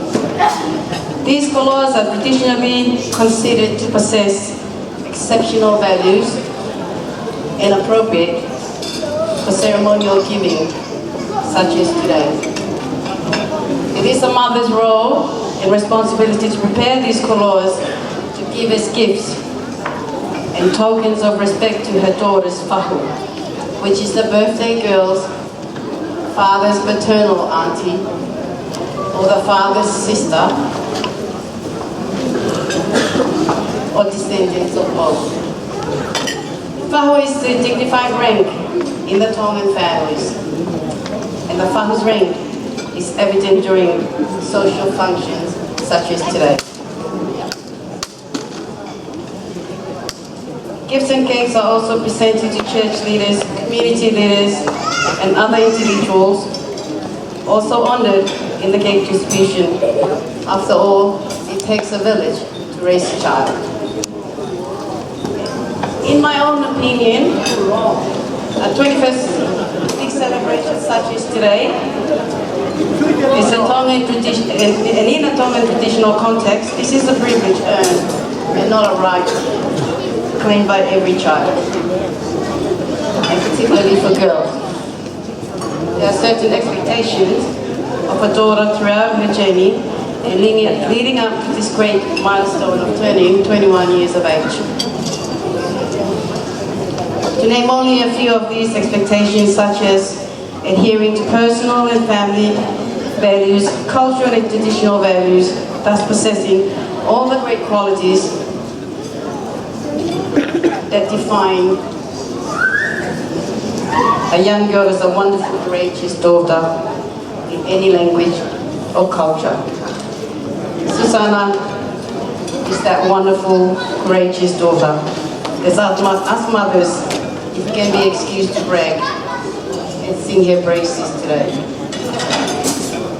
This cake and gift giving is a mother's way of saying to the fahu and all of us here today, I hope that I have raised a wonderful daughter that we can all be very proud of.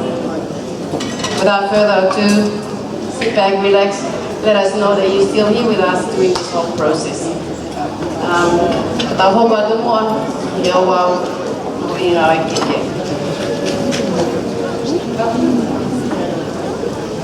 koe mala whai aho o Susanna ki aho ni ko ngā lau nima kia tonga lau te au ko hono tangotuanga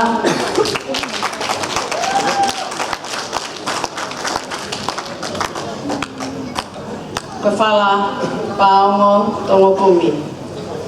Whala paongo ungo kumi. Whala paongo te kumanima. Awhia ki a launima, takaitua ki a patrisi te kumbi.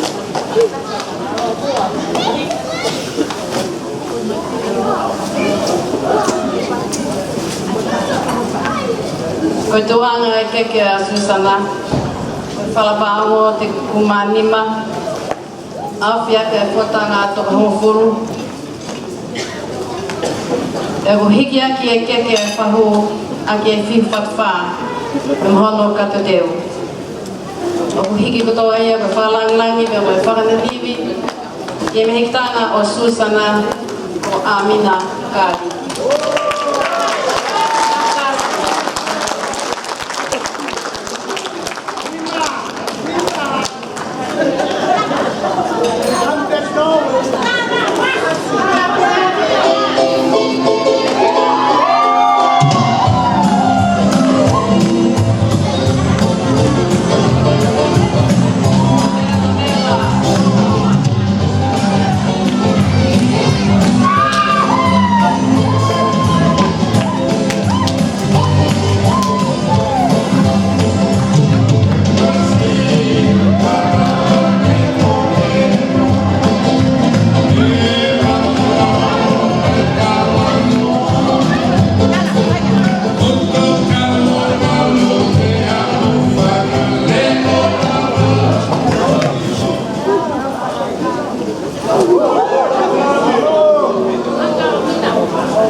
mua e kai nga ba me he tangata ata le mua e pangai ka ua to koloa e tai na fahu amina kan ai hope ai te whanuia singa whae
Kekeaki ai whitwhakpā, e mohono katateu, e mohono teki teki koe whana i ta hawhi.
Kalapaongo o kumi. Awhia kia la lima. Kia tonga whatwha. Te mohono katateo. Atua kia e mau whawha, pia mau whananiwi ke hau eki pa e whiwheka. Malo.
Whatanga toka wanoa.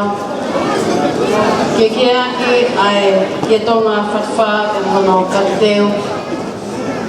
Oku atua kia e mapofa pia mo e whanganiwi kia tukoe ki mami whatenua. Taki o ka matai.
Whananiwi o koko Wiki a mai whaiwhikatau i a Susana, Reverend Sami Utamakawa. E ko ato ki a whapao o Wongo Kumi. Awhiaki a whatanga toka wanoa. Kia tonga whawha maloa mito. Kataki o Tamaka.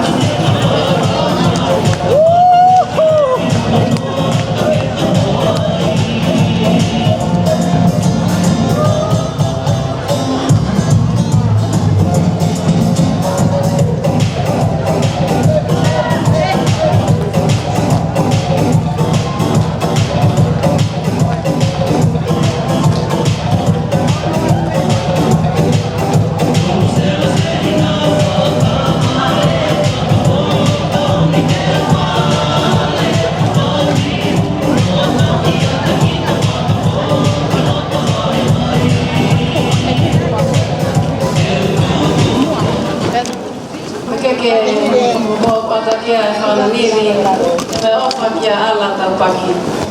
Hikia kia ai whalapaongo hongo kumi. Awhia kia whatanga toka wanoa. Kia tō mā whawha. Malo pito nā mā whasi.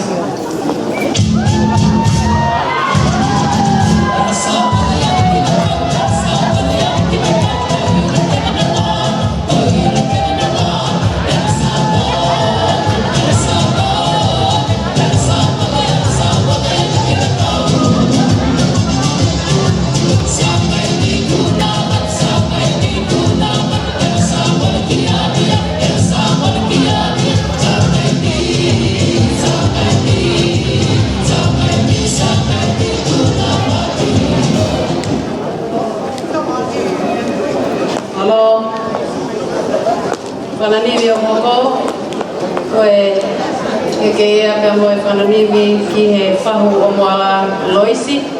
Ia ku ato kia ai whalapao o hongo kumi. Awhia kia puatanga toka hongo fulu kia ki ai whatua malere. Malo pito tāmakas.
Susana i Seini Ria. Me tāke te iau a ke sa waka uta.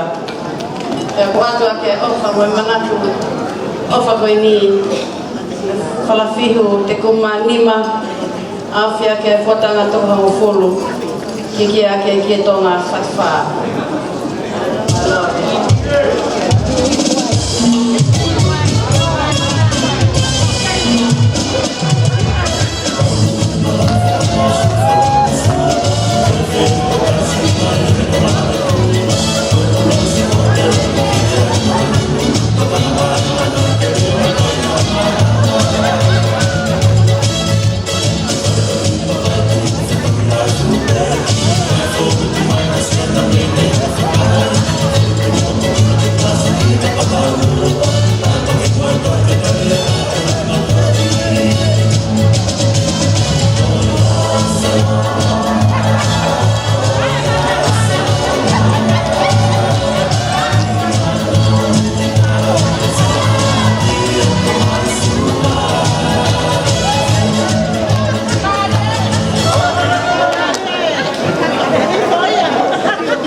Kia whatua malere. Malo hito tāmakas.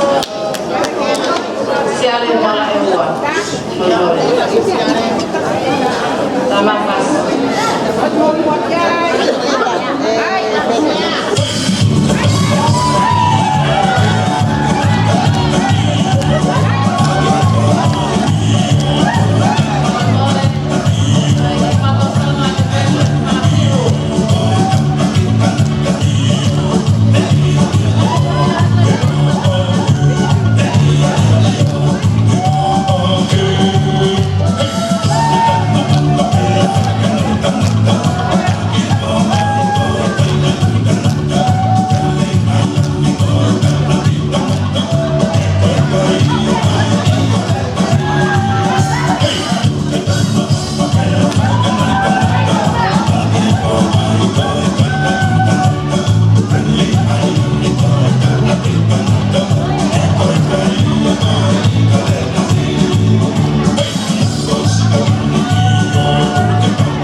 fatto bene che anche casca la idea come vuole che fa la figlia come detto fa un bene fa un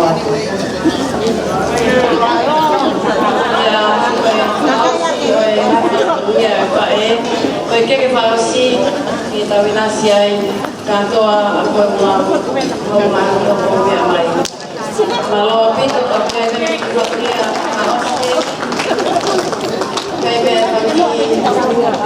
sila pamalo heni kau tahu lagi nama kalau nak petaki petaki ya honi ya apa yang tahan tapi kita jauh ya tu be opet mualan tapi kau ya tahan ni kalau itu dah maya fasore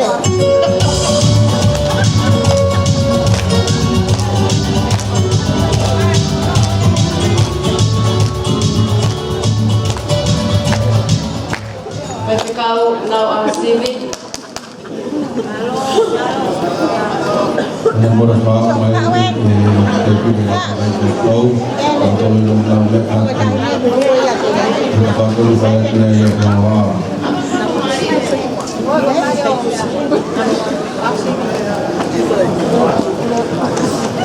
Tapi kau kalau mau balu.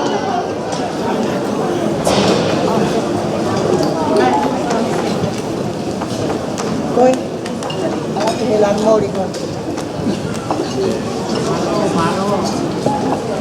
Vai ficar kilo a ferila.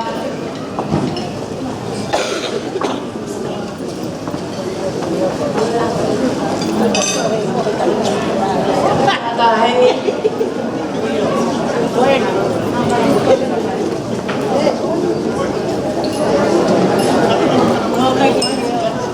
Yeah.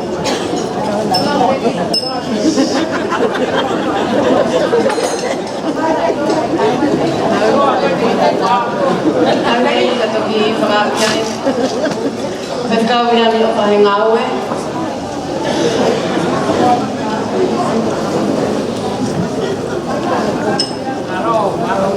Kalau tamah pas. Sebagai polisi, kau setelo kado.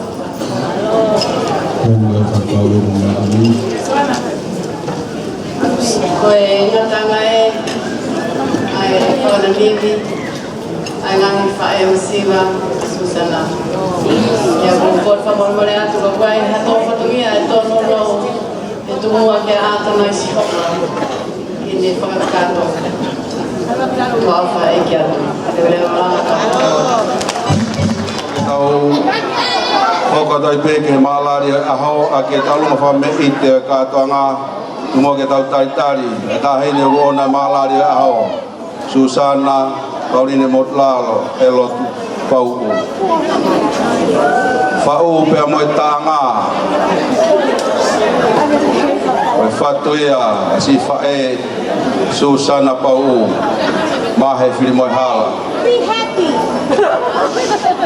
Fia bea Susana ke tau olonga ye fato ene fae neongo peu fefe fato ba mo tanga mahe fi mo hala nonno sia tapu ka fasi ke tau olonga ko ene ke famana tua aki ua ta ua ful mata ta ua famana tua ka to nga ka fasi ya sione fi mo hala pe te hina ia mo si fae tangata fai liha Susana pau e malari a ko ni fa mo ka wifi o mau mau pe ya tok mai vai fe ka ma ta dai fai kau pe tare kita musika fai angalotu siasi uniting e va henga meskoti ka mo na fai kau si mote final mo no wa pe potu ngou ni na kamata e la langa ai mo ui Susana o hoko ko rire o malari pe ka to nga ni ko mo ui henga we ki mo na tare ki ta musika so fere ta malolo e ma si fa na week if ko eni si fa na we ka ta ha ko tutuku e mate matonga fo fonga ka me fa reo nga fa malo atu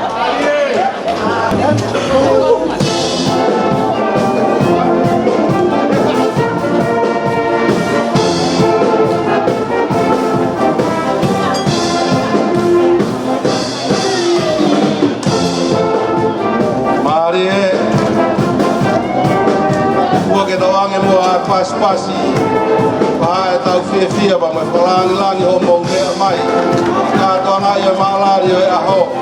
O ange whainga maari e ko ia. Mai tahine. Katoa ngai e maalari o e aho.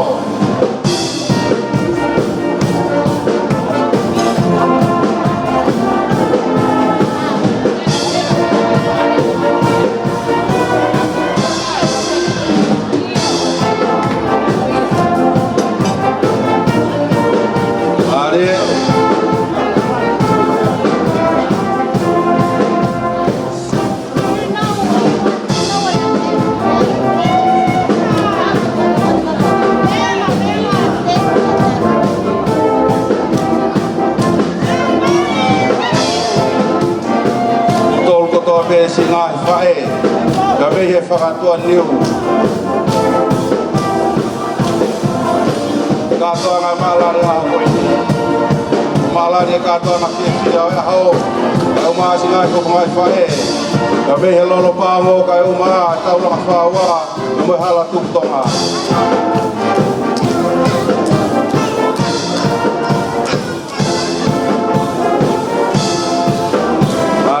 Mare.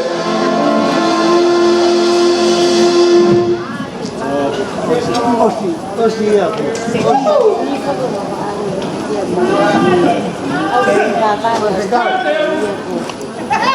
Mare.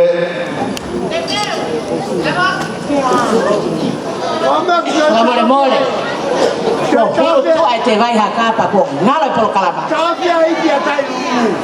Kataki ko ki tuanga e ta lunga ko ni. Tam hono te ki ko mo vete ia. Ako tola ta hafe.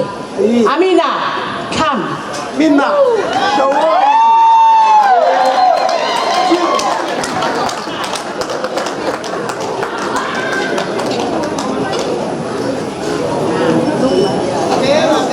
Mina.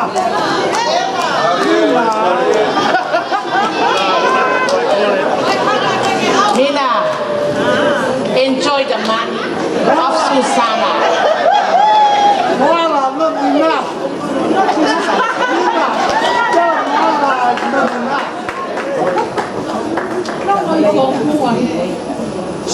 Calm down.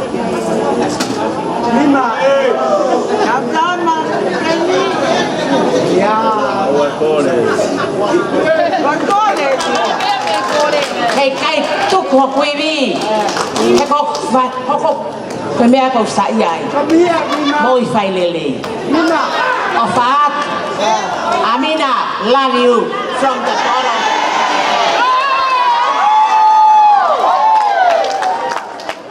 Vamos more, tai mare bakasi. Amina. Malo tu tere falanga yo fai.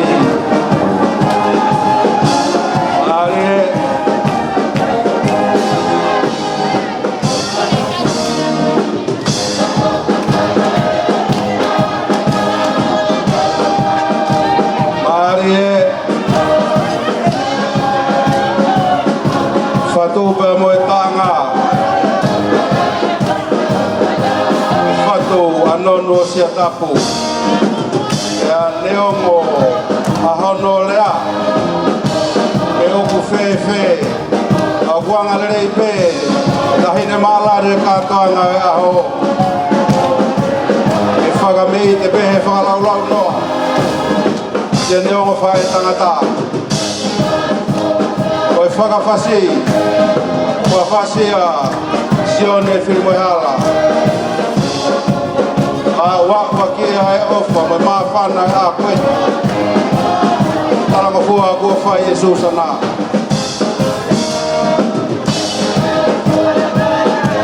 Ari e.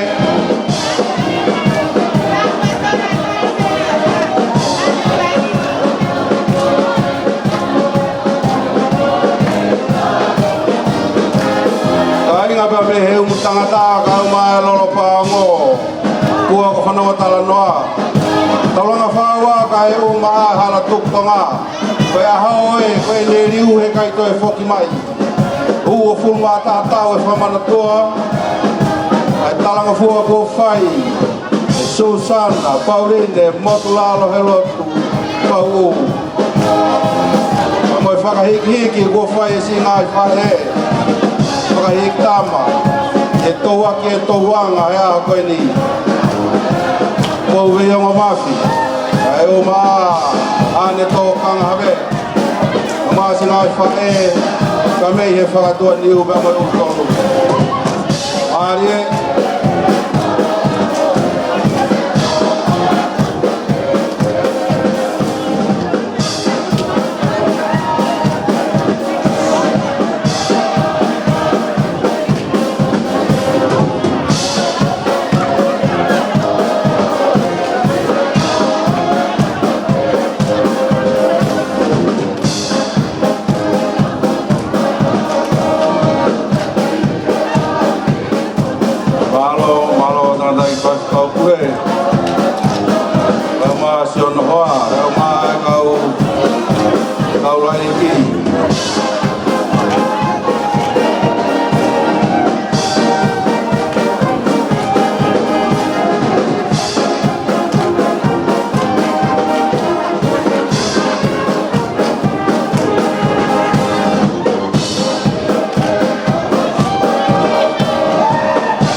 Mori mua o pasit mai, e tahina malari o nai katoa ngā.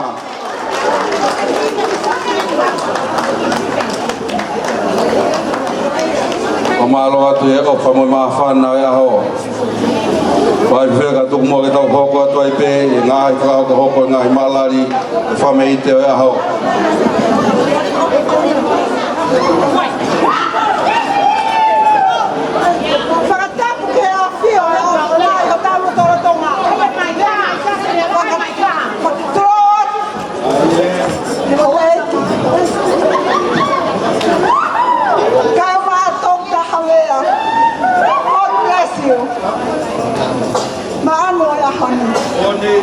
E topo pe ai monuia.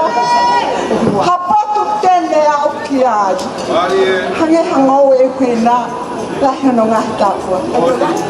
Koe ahane vale ia tā mā. Ka ko ngau e ue a mohi kono kono. Koe ai o tuturu pe a tau. A toa pō walu. Moe fuwhehi palata. Ko mautupu a ngā me ai. Dr. Havea. Mo ane lea tau ngā furu mā fitu ngā me. Whalala koe ke a sihoma. O whai lelei. Na fo ihe whanua. O kai tāteki. Havea. Dr. Havea. Kai maino lau maari o lau si i. Nā ke fua heka he se ata toki. Heka e whae koe ni William Maungaloa. Pagkau nanga masiva en. Ako pole he lotu. Eka te wafo. Whakawhora na ke amihe aho ni. Kaya ko ne kina ke mau foi pafu. Ko mau mafu te fua en hea. Aho ne male ia ta ma. Kaya koe whi lau e ku whiri. Mea whiri mo e hala. Pea mo aho pani lolo. Kei sei pea u ka hoa ai. Ka hoko lewa ha ahu ka kai toi e kei hoku sei he aho ni. Ko me na whiri e Havea. Aku ayane fonga o la me look so pretty. Fala na ke o mai kai mo no e hoku la mali. Ako ne kina ki fola. Ya koe ma oi pene a ilo helo tu. Kolo tu. Whamalot ke whamiri. I whae. Kakao me whanua lahi me Amerika la. Peki tonga. A te oroa kanata. Susana. Tako na keni koe. Ho olunga I he kaliloa. Ko sio au kau mai e whamiri. Koe hahano hinga. Koe tau mua moe pani. Koe tala ngofua. Kai ke mauinga ko lape a mo siriwa. O tartari ake honi. Havea. Kai maki mami. Pelau he koe whanautama me he aio tutulu pea tau. Koe whanautama me he aio tutulu pea tau. Pea tori ni lewa he a honi ke sei he aho kātonga. Ko ofa atka ki mautaru hana ko toa kau folau le Amerika, Kanata, Tonga. Konga ko toa peo mamani. Pera pa hone mara tama hengon.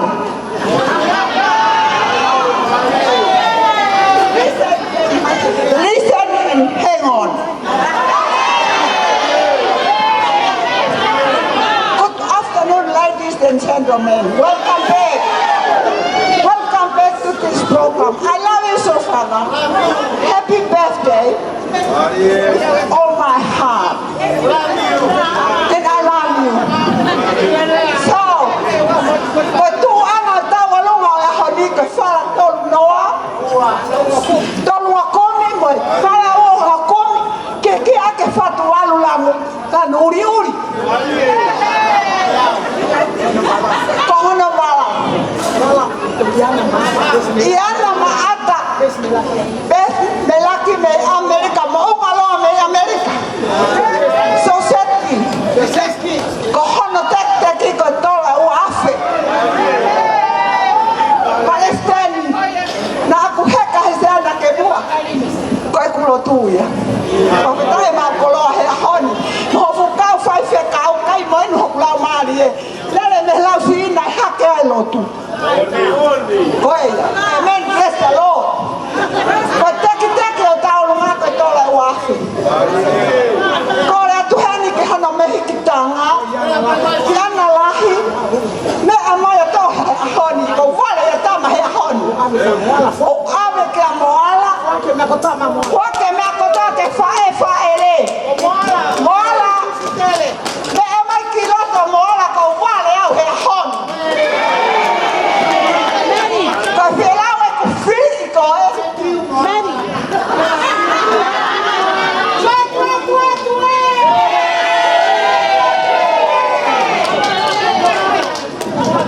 Ko teki ko tola ua afe.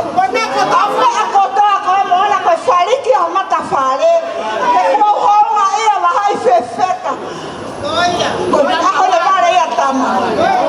He koloa ko ke whaki mai. I love you moala. God bless you. Tamaha fasi. Mau ofa atu. Koe fasi koe ni koe kiwi mosoa taonga ko moko puna. Pa koe fasi koe whaweni a tokta. Lolo mongaloa ene kui. Pe au kui koe out whea mesiliva. Koe tā lewe fasi. Ofa lahi atu.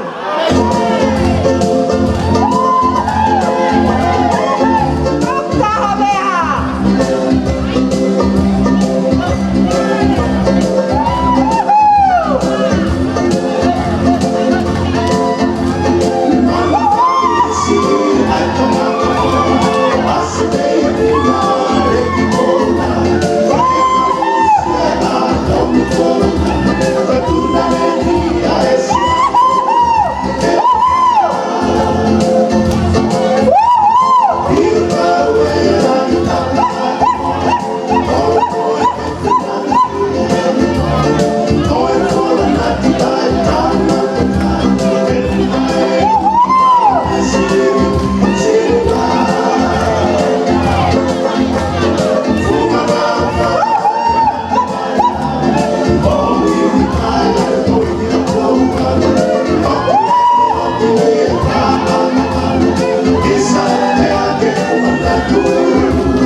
Pasi mai a pou sini fofu kai o mai fa ho ka to nga ho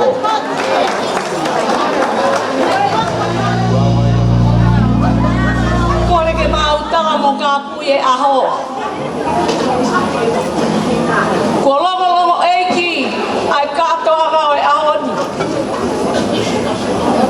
ya ko tau kilong ki sa tai ai whaka hiki moi a au e ngahi mātanga he kai te koe whakaloloa he oku api e aho koe ki tau olunga koe ni kono teki koe pāngai taha ko natu ke whae reki a moala houka ki ho mau roto ai tau hitapa ko ke whai tau maalari ai he aha ko e ni ka ke matu i whala ko e ni o kutuku waki atu a ke kau wholau me he i kare roisi mo e whakatehina o ai ngalo ai whangalolo pāongo o ku pehe ai whiawhia mo e whakapeta ai maalari o e aha ko e ni mo ka taki to atu eni kai atai mala e kai whai ho tau whakapia tā mai ha whas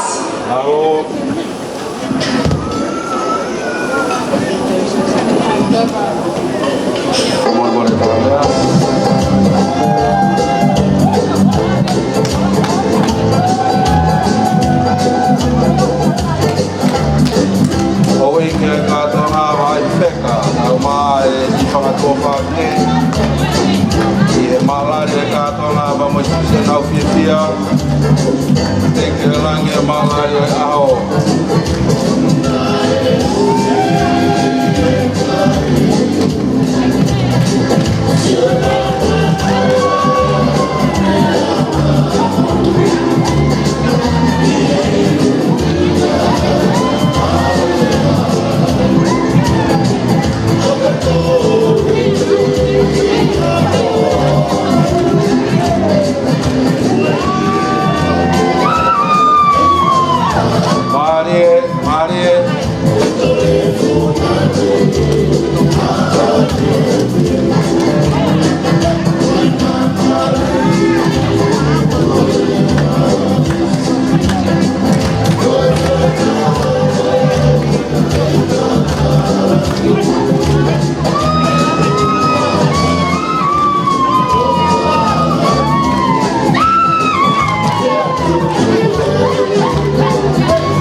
hiki o kwhai.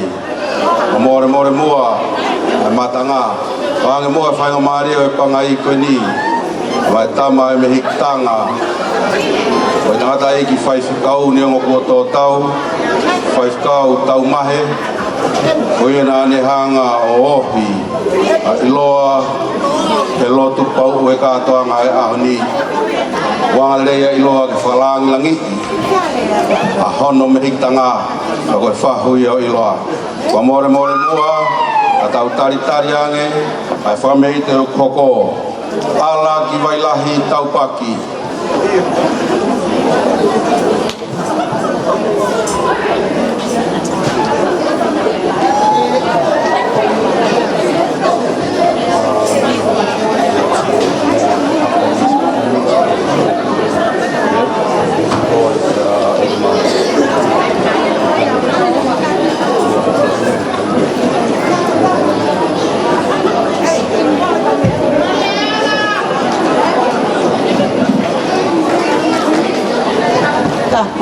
Fio ai o tua mafio tau tu. O ko kore tangata e kai whakau kure. Ke unga tu mua i he talaka kato o e lotu ka mo ponua ke ka mata atu. Ai ka toa ma fio na whawhikai. Alo. Tui la ka umaa tu buat ponua. Alo. Whangon more ia. Tupe mua ke u alo atu i he ki whatongia toa si vai ke tae whiunga ke fotu he pangai i he ahu whawhitai. Alo. Maki talunga maki whakameito e whiaf koeni. Alo. Koe mea eno kui tangata e whai whakau kure. Koe ka inga he lotu. Mari e.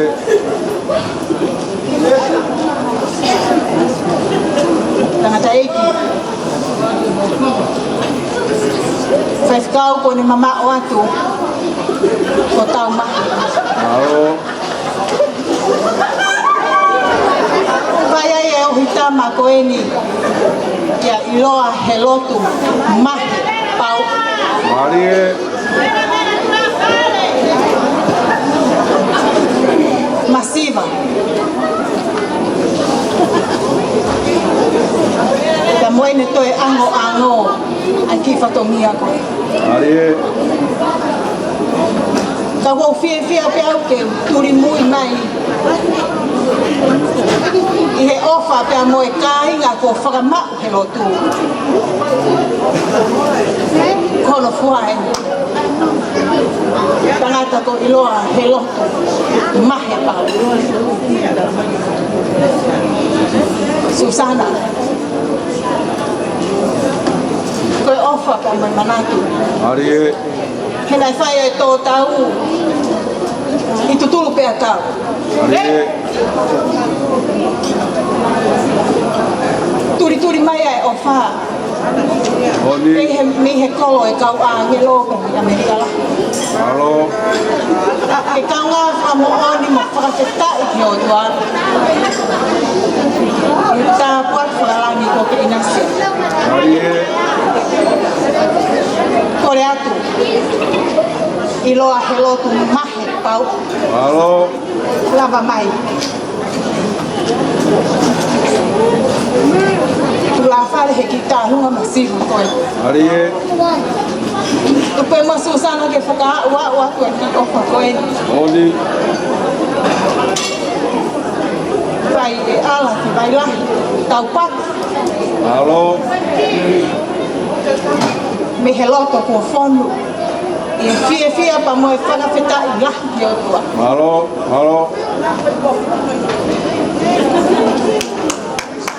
i he ofa pa mo e mana tu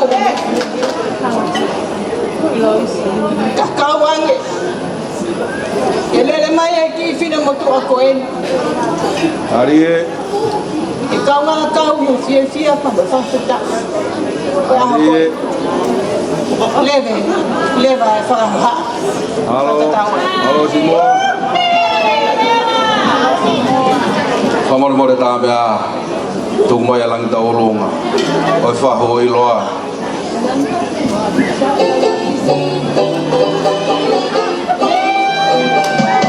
Ari e mō whamoromore mua paspasi mai.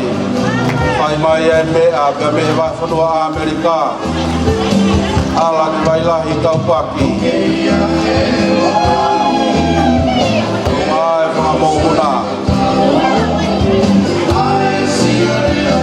E ongo kua tō tau e tangata eki. E ala whake e kua speri. O ki whai e manatu.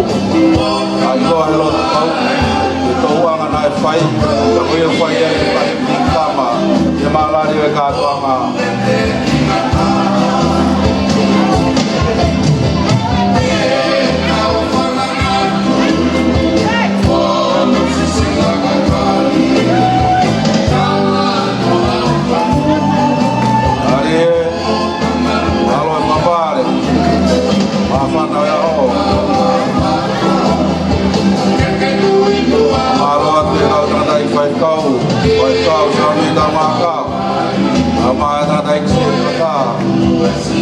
Malo ke hoa e tana i whakau pure, sa spesiala tau taita kuma.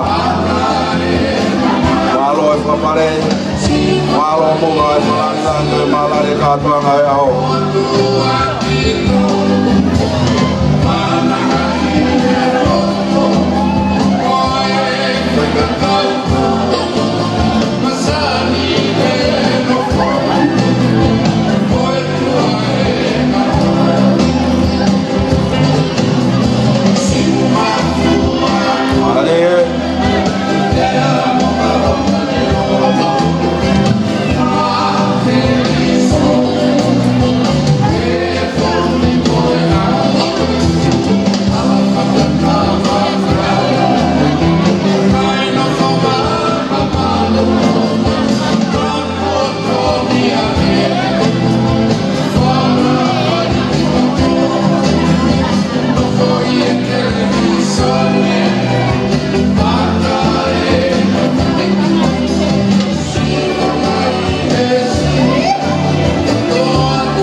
More mua paspasi mai.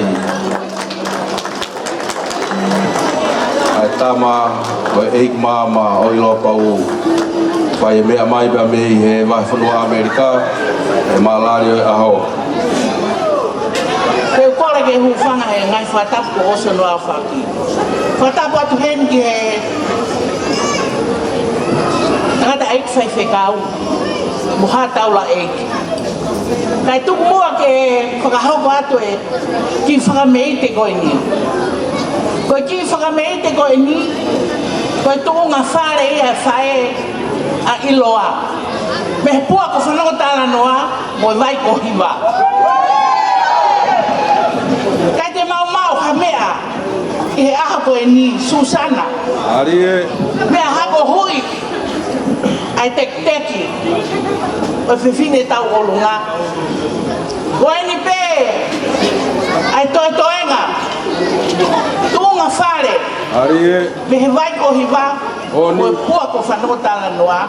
Ma ruwa te ma au hea hoti, lewa malanga tau atu. Ka wha maho fae malo More mua paspasi mai e whamei te kui he malari e kātoanga tamai ka me he fupua ko whanonga tala noa kau mai e vai ko iwa tā mea whamore tumai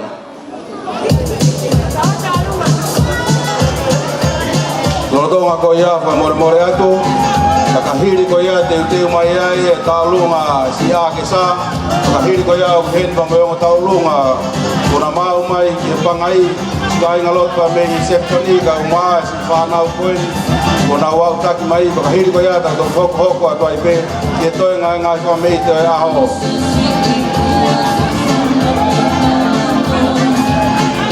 Mari e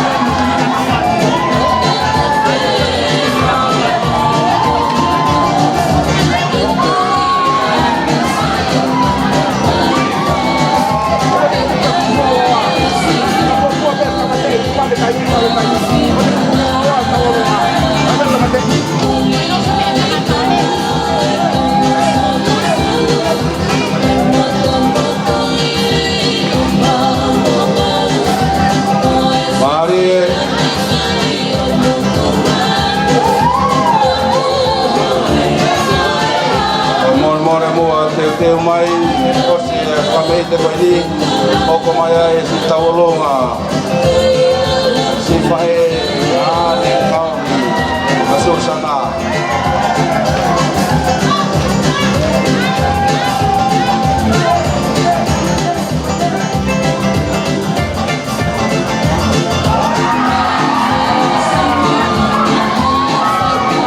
Mari Kamor-more o paspasi mai Si taulonga I whanau Ba mai tamai kifi Sia si o meskoti Mari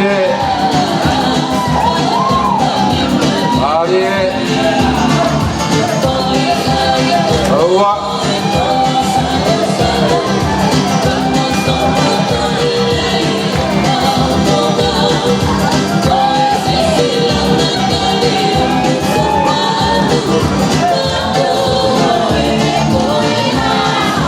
Mari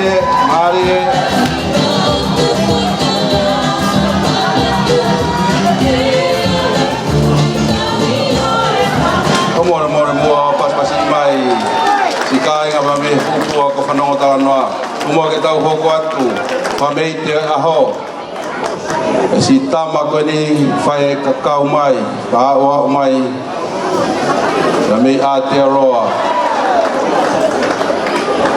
Taulunga pa moe maalari o hoko Kesa Kai umaa seini ri Pai whewheka Kesa kone tō tau I ala whalau e whanonga ngā Koe ne tama hono me hikitanga Koe ana ane si I ohi Susana, talo e nau au hake, kame hene kei ware o a ueni, kātoanga maalari aho, neongo kone tō tau, kau whai e ofa pa moe manatu, ke tō anga nai whai.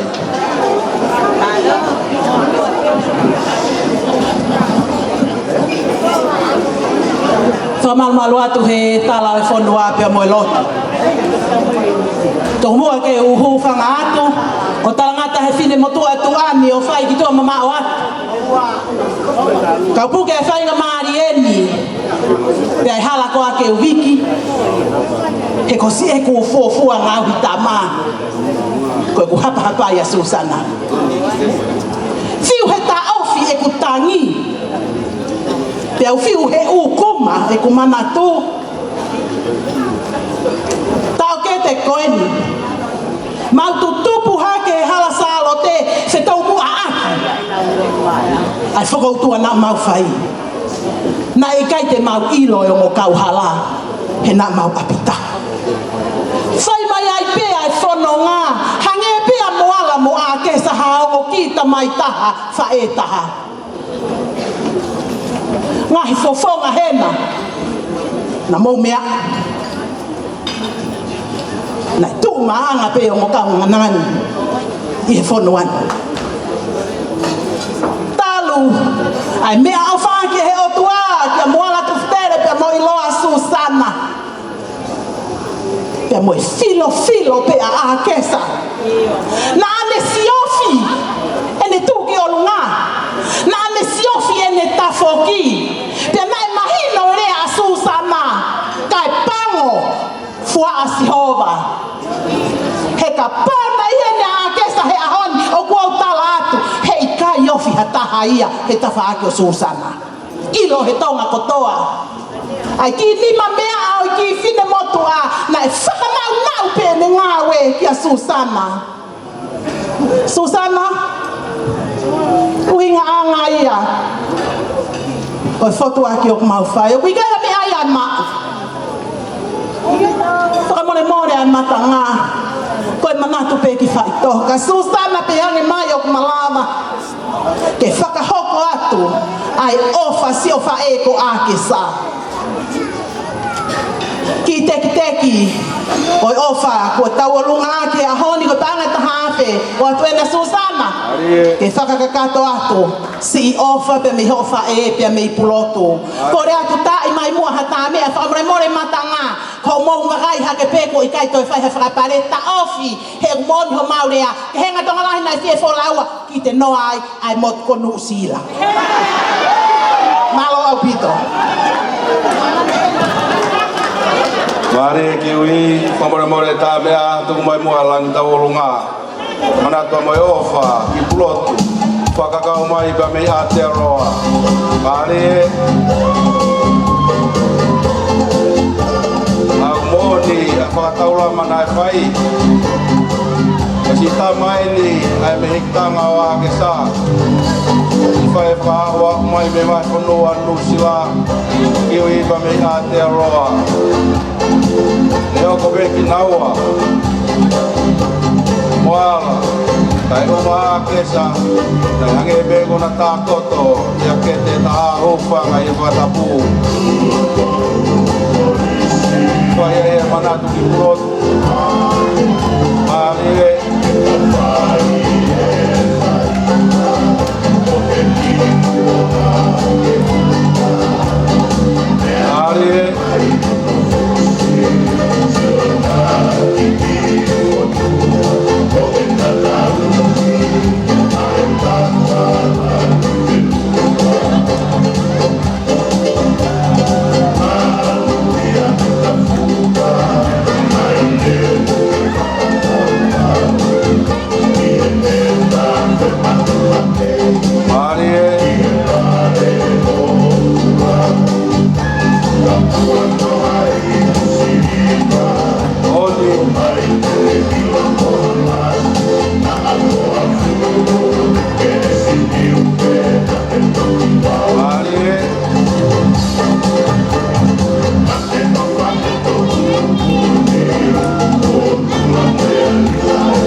More mua o paspasi mai. A whamei te aho, pamalo atu. I kaunanga uona e katonga ape mo e tawalunga, fia. I whaawa mai pe me whawhanua nusla. Kore pe mua heni ke u. Patapu ke o tua mawhi. Ko hui koe whakoloa. Tau tai Maria e a koen. Maria, whawe. Whamaro atu gen ke MC, ko hui koe whaingo Maria ku omi. Kane ngoi a ko whatapuheni ki he mea ai hou eiki. Wai wheka pe he ka kiman. Pe he ka tuila ka maa whoka kula. Wai hatau whanua. Kane ngoi a Susana. O hinga yang maha heni ahoni. Alo. Kokoe kotoa pe mo heni kawai e o oe ki ko ni mea mai pa me he te pile mua. Ko ngo koristu tuku fogia. Ko tau talunga ai. Ka o ma fo ki ka ta ma pe ko ni ko foi fe ka ko ni ta fa ko mai heni. Mo ma fo ko fangi ka korismu mui fa ka ko ni o na no mai me te pile ko. Mo ko e pe ku ke hen I he matanga o a ko ni ko tau fasien ko tahine ko ni ko taha pe ia o fefine o kau koristu tu ko mau he ni ke whakafofo ngai a senta tai mani pa kai ke ngata pe he tai mani ka ko taulunga ne koristu tu ko korisko tu pou ko ia ko tene o whakate mo tol Susana na talo fo tu e ki senta ko ni mo fai fatongi ai ia me ai mo ua mau Iho ofa koe iho tangata eki o pulu e mea kotoa pe homo wapi. O au ke a honi, homo family, neo mo koe ke nau fietu e nau tolo e pulu. Pe au kore whamore mora ke MC. Tau pe au ia koe e fieni a tolo ana, whaafe I loa to tongi ke nau whaau. O toki marino e ni au, ta koe kai ngai a. Mari e. Ia he funga a te re, malo mua mo whai whatongia, mo whalangi ahu koe ni. E tahine ko Susana. Susana! Koe ke ai ha me ai ai ma au ke whakahonga ai aho koe ni kuhanga e tua whak mau. Tau me peke tāpe kina koe o tua mawhi. O ato hakeresi, ato whiawhia pai kai ke toi loto ke whanga mau. Ai whukuloa whakalau mari ko se ate tangatai whai whikau. Koe ia MC, whamore more atu, kore at mua ke he DJ, tai mawhi whasi. Whamore more pe, koe prei whea ai pe, tau te hopa tamia. Mari e, o mea mai ki loto, koe whiawhia ke mau, malo iti. Mamalo atu, I kau taha ko tutuku, koe tonga mounga ki e loto, e vai whanua Australia, koe maa whanau e aho. Mamore more tare ki ta musika, ai wahenga meskoti, teu mai e heilala kiri toto, ka moe lopa uka mea, ke whakakato aki, ai mahalari e tau olunga ku he pangai. Mari e, aua.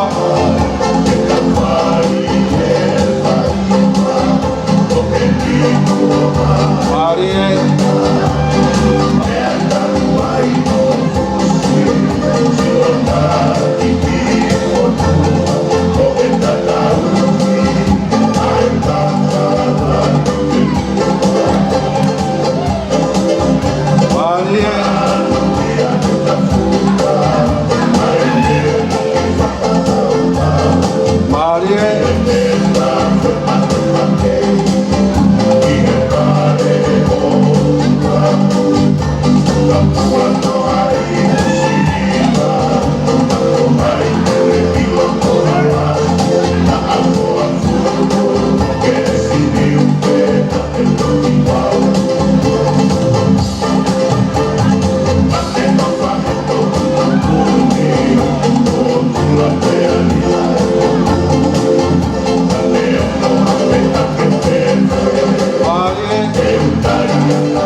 Pasi mai mua e kau taha tu tuku e tonga mounga ki la toga o mai kau tanga i whai kau e maa whanau e aho.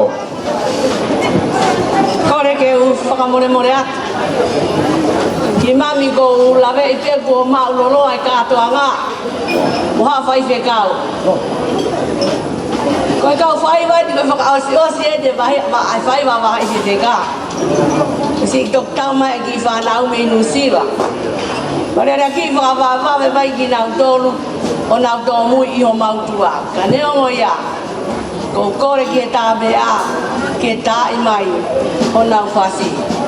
Malo. Malo atu, whamore more mua o paspasi mai se taulonga I whanau. kai tō koe whē tū kua e whāoa mai e nau inasi mo ki nau tōru e whia e aho. Silo mai whānau koe ni ko ki nau tōru e ka haku o e lo tūpea mo e a koe si o tau whonua.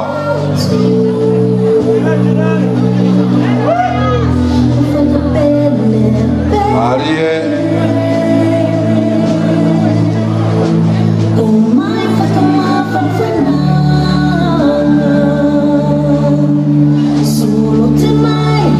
Lusa nau whae whakaua umai e whamei te koe ni he pangai e tau ngai si o whangatua whawhine si o whangatua ngā ane kai umaa si o whangatehina nau whakaua umai nau o wha kau whataha e whia e aho Marie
Whekara o maa whamotuna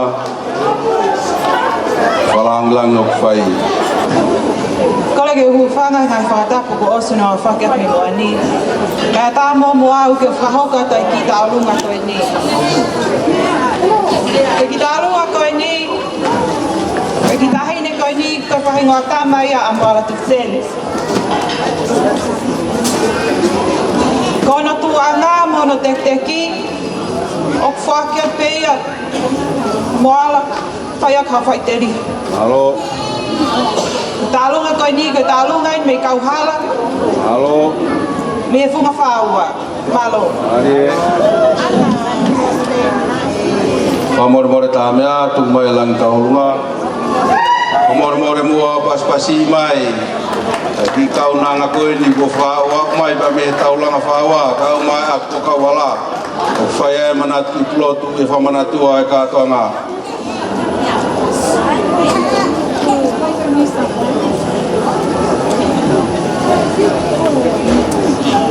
Whamore tā mea, mau pe lang taulunga, te tuk mai. Katak pe, whamaloa atu ki si whanau koe ni hono. Whailonga i no, o whamai ka te au.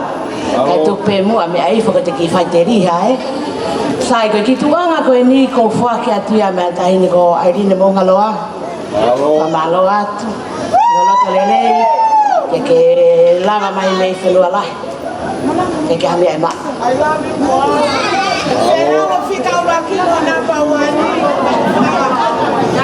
Whamalo atu.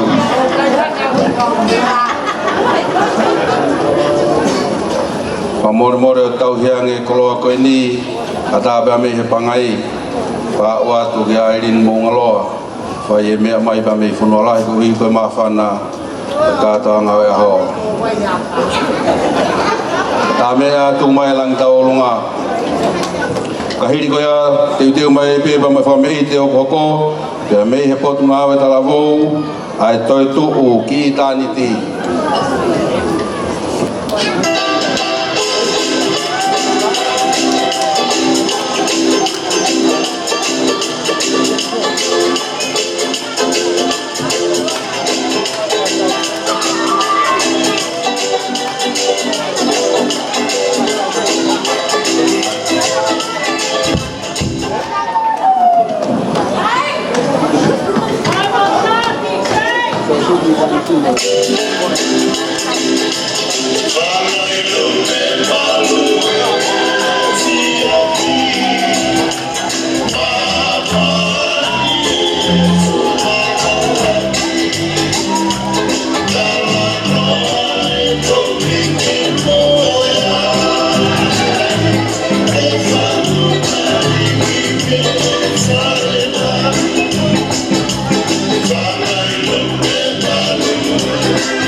Whakatulo watu moho e hiki ka maha matai pule. Whakatulo mo ha ataki lotu. Te heke te mo tolo kotoa te o kau whakataha a whakatulo koe. He aku whakatulo make he atu. Ki he kaunanga o kune a ana ai katoanga whawhitai a hani. Kai ata mo ki mautolu, toi tu ki i tā niti, moi wahe saute. Ke mautalongo fua ki ho mautala me i wholofola. Ke mau fie fia mo ki nautolu fie fia. Koi kore atu peeni ke te ki mautolu ko toa peu mau kau ki he wahe saute. Toi tu ki i tā niti hoi fua anga mo aka pei. Mo me amai ko tau whatongi ai. Halo. Sana, this is your family in Christ. Halo. Ko ki mautolu e ni ho whamiri i he eiki. Oni. Ko mawomi ke maukau whakataha mo iloa kai o maa moala. Halo. E he whakawhetai mo i whakawhiawhia. Koi uhi koi tau he eiki ku ne whai maau. O ke a usia ai ho ta uonga fulmataha. Koi aho eni e fitu wafe ono ngea wono nima. Halo. Ho o whanonga ia ai wā i hala o taini ki tāniti. Oni. Pau kai ko hame asi ia. Pau kai ke makatu unga hoa usia ai aho koe ni ko ha poto ha tangata. Oni. Kako i poto ia mo mafi e otua. Tā wai mo ki tau tolu ki tau whawhetai. Tā wai mo ki tau tolu ki tau whamalo. Mau mau ha ofa lahi atu ki a te koe mo hofofonga marimari maupe. Me whai whekau e wahe sa mi wela tau ngā kawa. Wahe sau te mo i wahe whanua. Mo i mautala monu ofa ke whai tāpe kina koe he eiki. Mo ne te whoaki atu hangahi ta ulahi ki homo ui. Ke hoko atu ho whai ni ngā we mo fua hono kolosi. Ka iaha mea mau. Toki mu e koloa o i maamani ko ni. Ka koe mau o wha mo i mau lotu e wholawhola. Ke hoko ia koe ka apasa ki homo ui mo i tūhuru ki holaka. Mo i mama ki hohala. Ofa ke ke mau ha aho fia he aho koe ni. He koe tau fia i he eiki. He ofa kune whai ma au. Ke lawe ai, tau lawe ai. Kua ofa eiki atu. Kore a DJ, ko mau pe peke.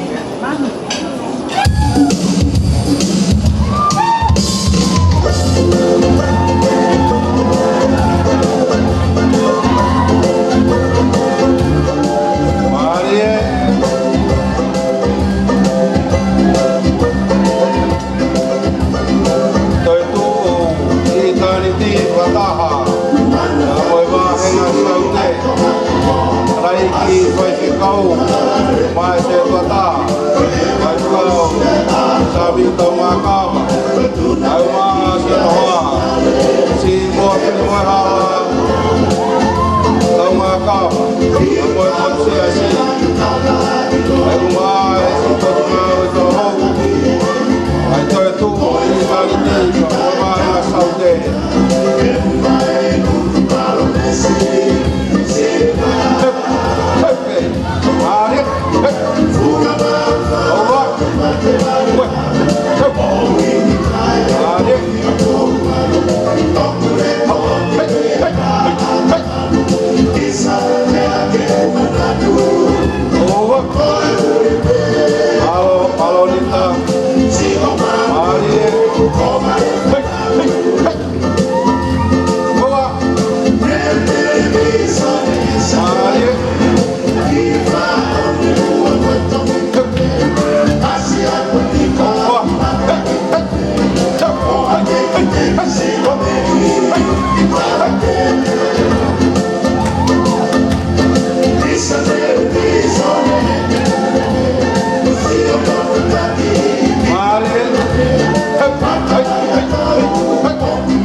Pamalo atu paspasi mai mo ai toi tu ki tani ti ataha pa mo wa henga saute 5 kau sami tau nga ka wa ka ma sion hoa mo toi nga silonga fa nau e pot nga talvo o toi tu ki tani ti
mua tau rolonga ko ini Hoko mai e peto e nga ngai whaki e nga ho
Ti whatapa moe wahenga saute e whiawhia a hawa.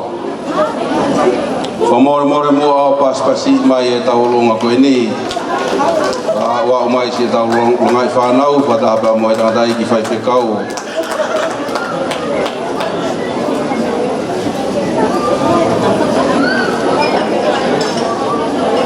Whamore kau kia i sia e ngahi maa whana e ngahi whameite.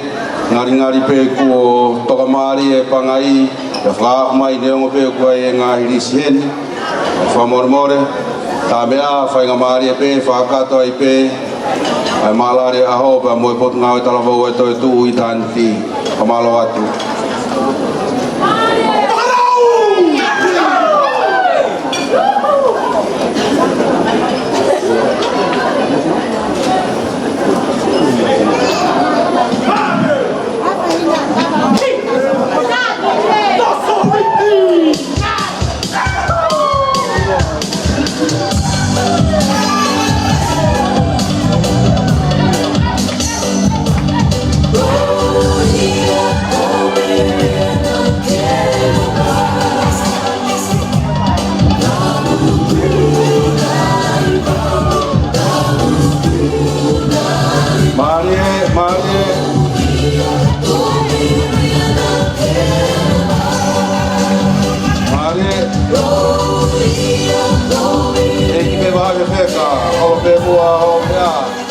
be whainga maari e peri ki tangarai koe kau kau sami tau waka wakau maa ono maa e ngā mo se tua tā whakata e pe nau kia kia i whangai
Susana. Ahoi ne maalari e fia e kātana. Euke. Oua. Ari. Oua. Ari.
More mua matanga omi moha pas dahil na Susana ka umasi ono pangatungaan sono pangafoto tehina kami hitoy tu itanti ka umawa henga saute pa wa mai na fia patah mametang dai five kau malari ka to ngai aho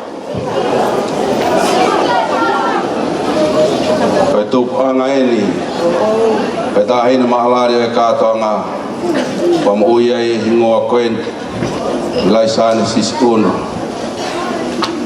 faya fia malari ako ni te ap ko kau hala ame taulang fawa malawatu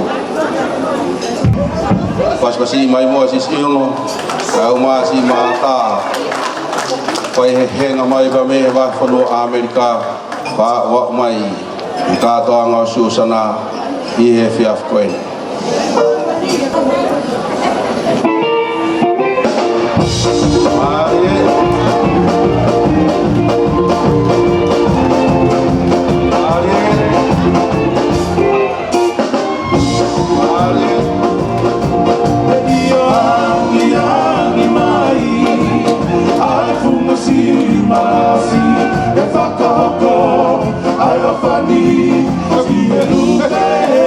Para si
Atunga e si ka inga mei motu.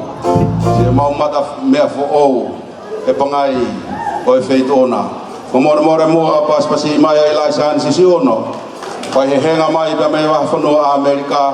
Wa umai e ofa. Ke katoanga o mo mea ai heni. Ko more ta mea tu mai pia fas no. Ko hoko mai ai pe ba mo ngai tau longa mo ngai fa me ite. Ko ma fa na ho wa tak mai ke te pile.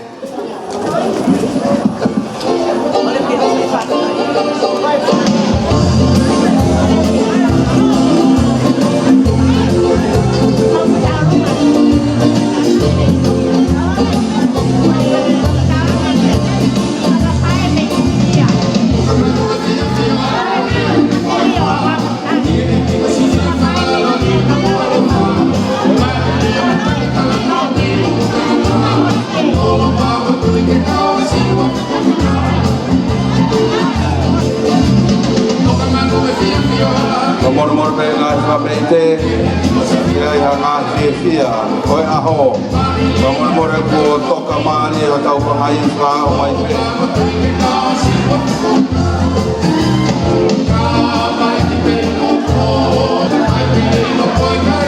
Palo be mo mea atu be mo ke fai ki no foi mo ko fai la ka fa tomia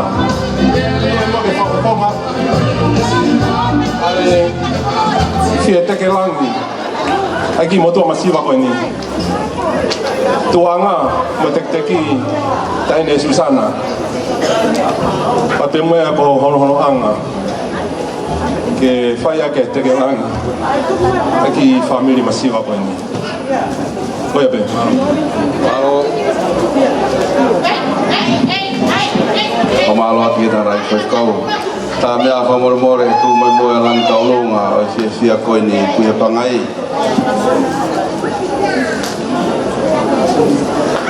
Omalo ati ya Starekman. Patik sama pai.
Alie pola haka.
whai manatu ki pulotu i tuku au.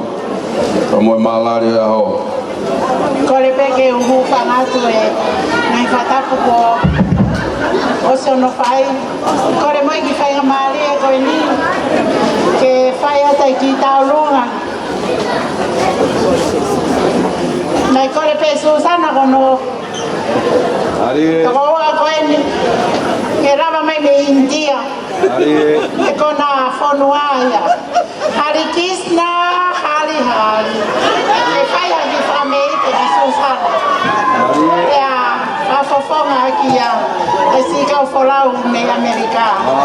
Loisi, Ana, Rebecca, Nau, Amelia, Moala, Molangoia, Siri. Koe teki teki, koe tola e taha awhera. Nau, ponou kasada, waki ai o. Kata ke tā mea, wea whasi India ena. Aia ka whainga whasi ke. Ok. Ari, Maloa, Olisa, Manau, o kau pulau, me wahtono a Amerika me i kare. Ari,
Susana, o whanau, tai mai tā mea, tai mai moana.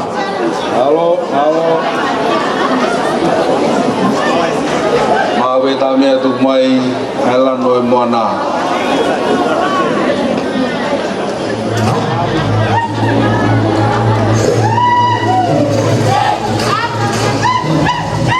Mare.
fua mua pas mai.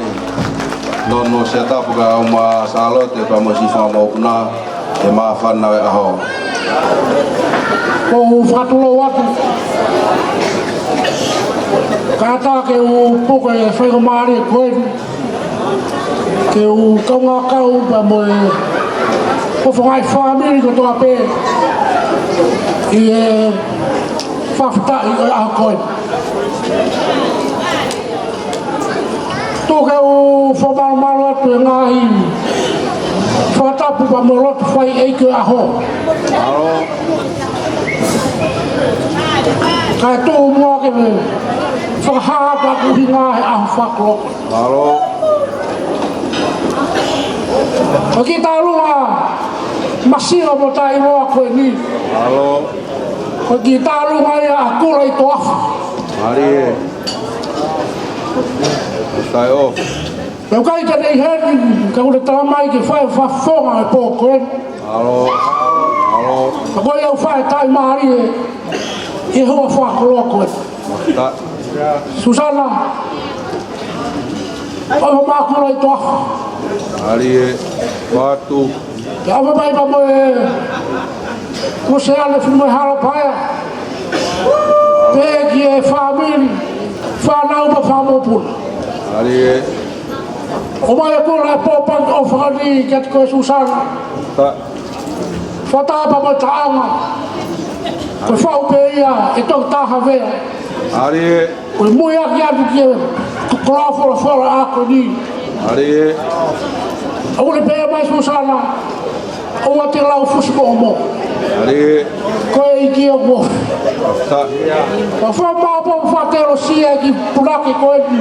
O whau e tōk tāha vea e rafu koe. Mari e.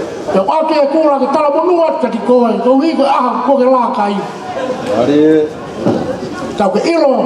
Ko sisu koe pēa ko sa mātana nei. Oni. Tale tuku pēa hona talo ni ka hifo mai ki he. Mari e. O le fua e takawe ngai Susana. O nao mo iki lang. O watu ngai whamiri ko toa pē. Wat. O watu ngai kāinga ko toa pē. Wat. O watu takura ki toa. Wat. Ki ngai whamiri ko toa pē. Mari e. Pēke. Te patoe ngai whanau mo whamapuna lusiane. Mari e. O nau tolu a tarua o i pōhoni. O whatu. Kā tolu no Susana. Tāwangi lau maari ni whakat. Koe pēa kakato. Tō whaikia. Māro. Mari e. Pas-pasi mai mua e ma whana ki he pangai, mamalo ati a kura.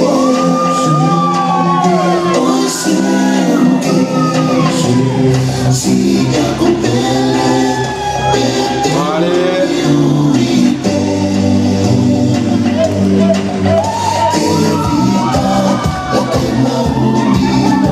Mari e.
Marie, Maka, Marie, Kamono Kula Pare Aho.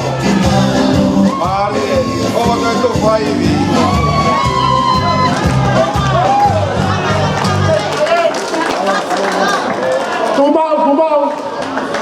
Kumau kan whakati ka whatunga e pōni. Katang pitusana alake o toa ki teki tālua e ahoni. Ka koe ki tua ngani ku whaki ka moala. Pau ku whae ka whatongia ko hiko e whanoa anga. Whamaro ato, ku pōpak talamu pa o whatakola ke tei mōtalu kura pē tāke tau maa whaknerei. Kon mai hia te tau tolu baro. Kamalo at kia kula ba mai ka inga he malari aho. Whatapu ki o toa mafi. Ato e whatapu hen ki e whaiwhekau. Nai o ona e tuku e tāpo aki. Mo o Susana e ahoni. Tarangata ea ki mautoro whai ki toa. Kai ata mua pa mai whanau me whakatua niu. Kai pehe ke apu ko whungasi. Ke ata ke whai mua e malari koe ni taine Susana. Koe uhi koe mau fia ke talango fua ko ke whai. Koe ki taulunga koe ni Susana, koe taulunga i hau whanga whai tangata. Me apu ko whungasi. Nengo koe e kakai po na umamao atu. Ka koe ahon Susana o kumaulele mai. Me apu ko whungasi me whakareonga. Ko hiko whangawhae tangata atahine ko moala tuftere. Moala ku kai kia mea e ma. Kakapa e loto. Ka koe uhinga e mau heni. Koe tarango fua ko whae Susana. O tau maalari fia e ahon. Taro se mau lele mai o whakautua he. Koe kore ange ke masi ke whai momo ai mau ki tarunga. Taro mai e masi. Koe tarunga koe o ku whai teri hai a Susana. Whe paakaki o tau mata o au koe mea ke he whai Susana ka tau tolu. Tau tari peke whaka o singa. O e ahon ni Susana. Ia koe a Susana koe taulunga e ni. O whanga whae tangata ka tahine ko moala tuftere. Pea ke mea mai Susana o hui ange ki teki teki. O e tahine taulunga. Hui ko hui anga e ni Susana. Nea ngai o ngahi hui. Ka wana ke hui. He apu ko whungasi. He koe ia hotu anga wa. Koe ia whaiteri anga i ahoni. Uhi ngai e se mau lele mai. Masiva ango pe. Whangawhae tangata tahine moala. Ka kumau ake manat. Ke matu a neongo ko nau mamao atu. Ka kumau lele mai e ahoni. Ke whakahoko atu. E mau ofa moe fia. He marari kua whae. Koia, ko kore henu, ke tāma e whasi, kai ata ke whaia ki tawalunga koe ni malo au pitu. Alo. Mamormore tāmea, tūma e lang tawalunga, pai wheka, whamalo ki ho kei mea, pa koe whainga maari e ho pangai.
Marie.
Susana kami fatua niu mai feka kota wa mai ke fa singa fa me ite ka mo malari ka tonga ko teu e pangayo kola kai uma tuila mai apply vai kai uma non nu setup oi kai ki te fa lo kai wangi mua ai fai nga mari ko ni ya ilo hello tu pau kene whakato ato e toi ngā maalare kātoa ngā hiri ko ia patato kia watu ki ono whao singa o e polkalama ko teu e whamiri ki whamanatua i maalare kātoa ngā e aho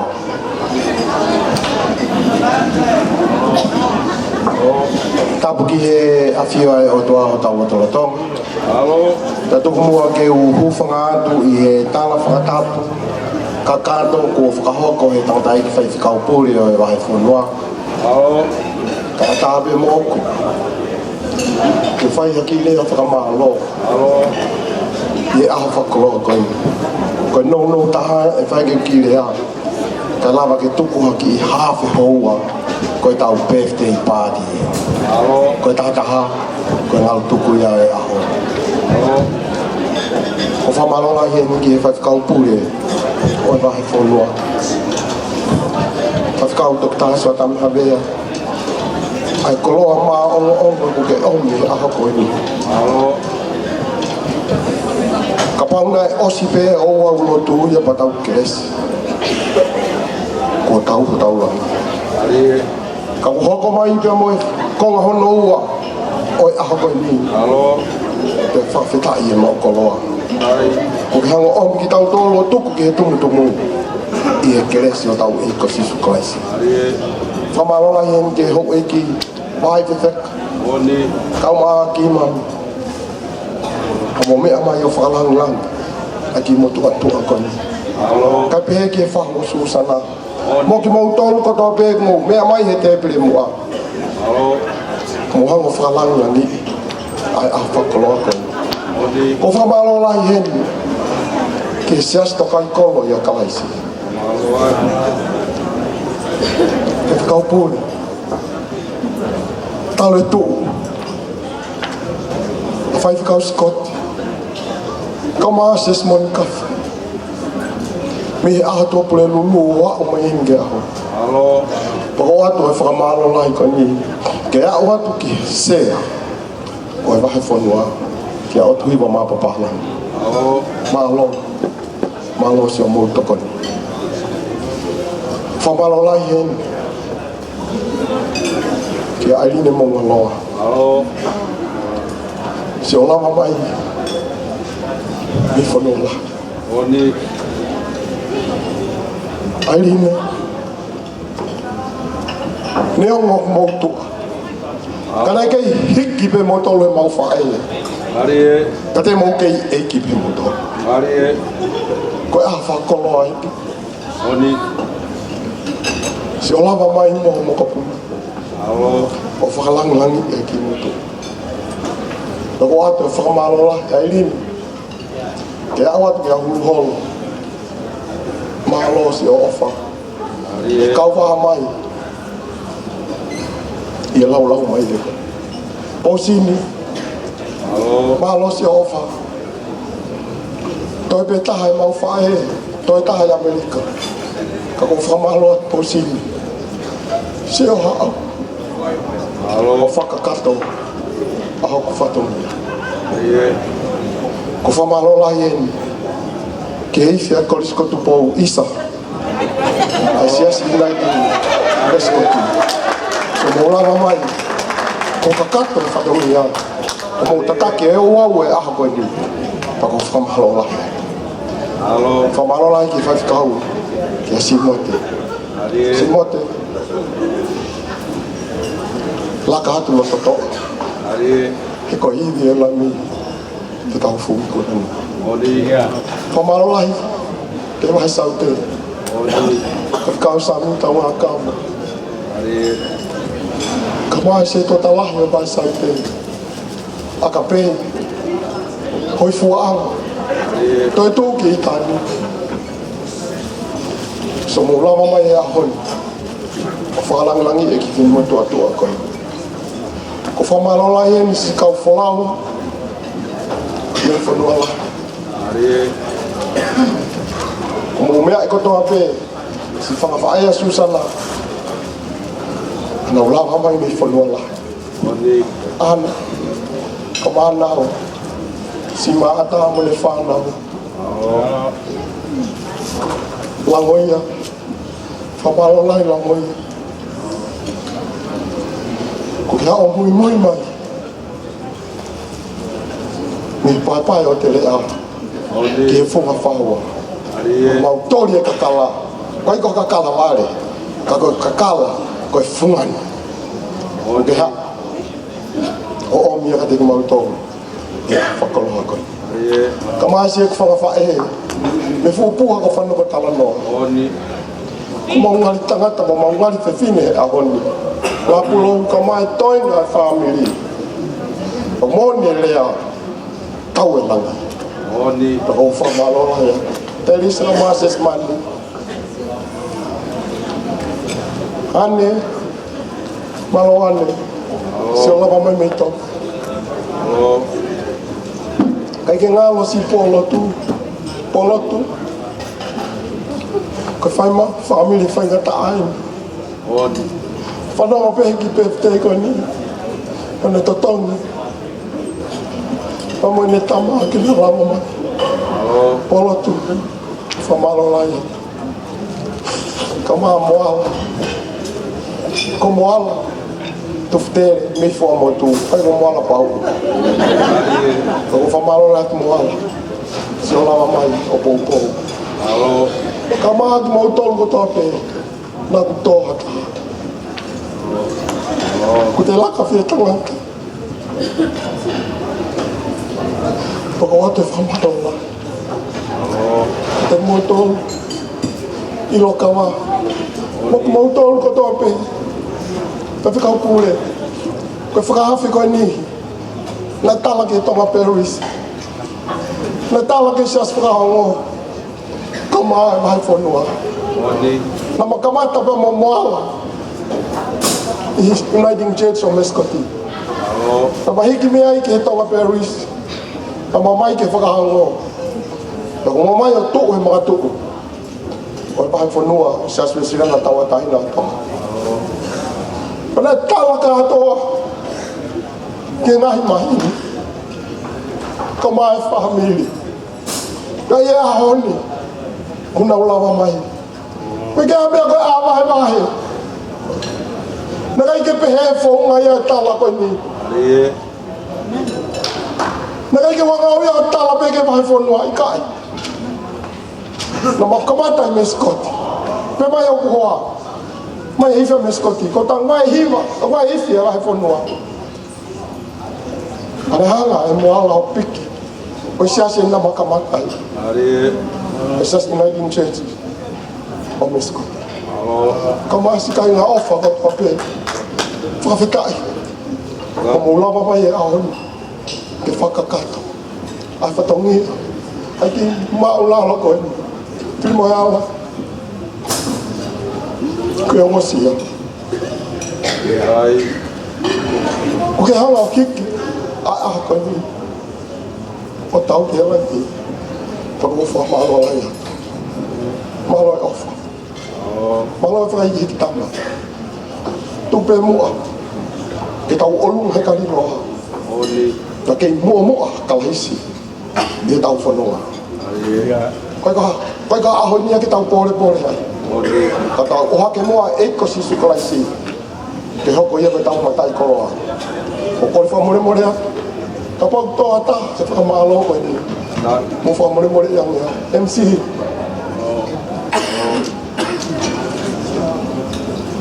malo oha ngore wa a fa ko ni kama to nga family mo funga si lausi to ko po malo o fa ta ding mo to Bebe vai malanga kau tatahu atu.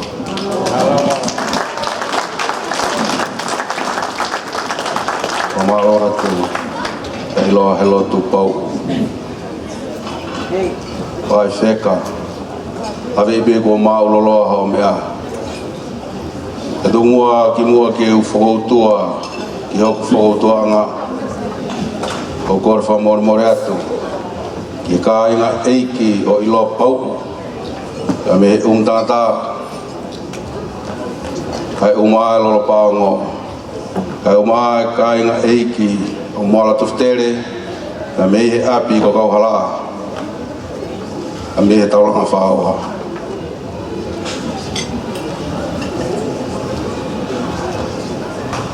amor morat wai hato foi fatongia o kuto kitua amo mea i koi motua tu ai ni fahoa Susana tungo ge fa osiaki ai kutatau ke fatongia e feton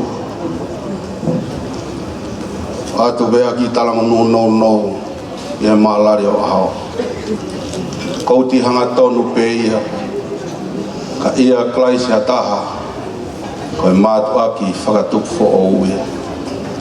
We, ua more mea ono hao, kai hoko fo o. Whamore atu, ke he kau matao tao, i he mala ewe rea. Tatau be e whakapiritania ka o maa rea tu whanua. Koe ia, koe takinauna tala whitu. Koe locative preposition. Ko hono te whito i whatongia o kune taki taki ai nauna ke a o ki hona natula tangata o ke tatau e tala monu e aho ki e feito ona Susana Pauline motulalo helot iloa kaka ia Klaisa taha koe matu aki whakatupu fo oue o hanga e he tangi nau na tala feitu u o taki taki e taha ko ia ke hange pe ko ia huma e kwasi propa nau na ke tene whetongi tu unga ai kakala na e whaia ki o whakahingwa kai tu ke huma e kalaisi ke ne whetongi tu unga ho kakala ka mo toenga ho mo ui e whanong anga o tau whai i hiki te niti i taimi ka mo e whakanau na watu whai hatoka one i ta niti ka ne awhi oe kuori oa kua hos mai alangi levere vai malanga kau tatau atu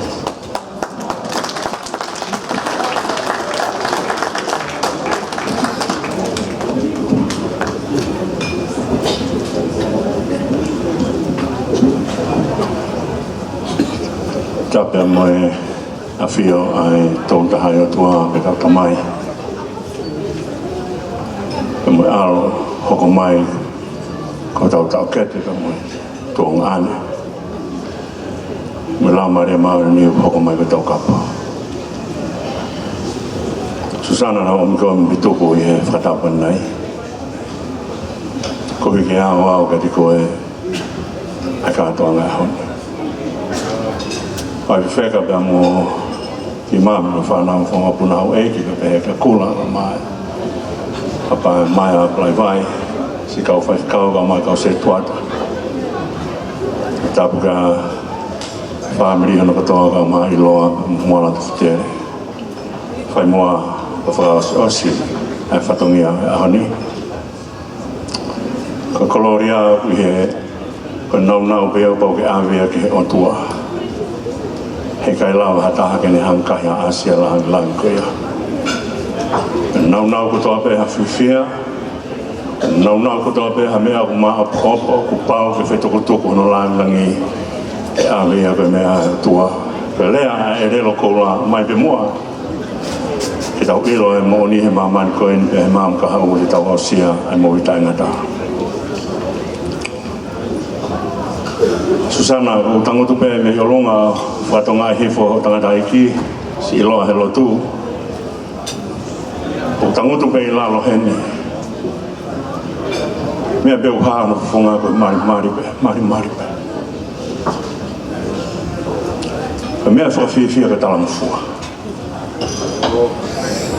O ni hanga au e loto ke osia e whawhita iki o tua. Ka wakai ho whae aena tō mau pē he tua pui ahoni kone ho mai me he tua pui whamatanga ne whiwhia ka kai toi ha whaitu he haka ai mo ne whakamatanga me i he ngahi whongana ne whai aena whiwhia ia te koe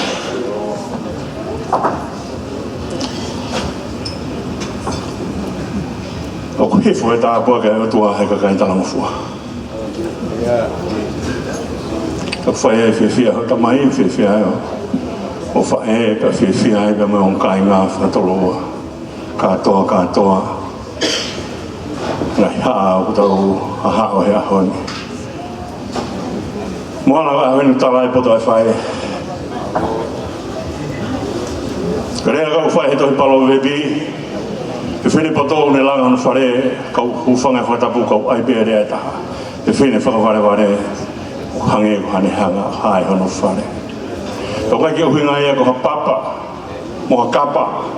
O hinga ia ko lota mo lau maari e. Te ko langa mo uia e o tua whahe lota mo lau maari.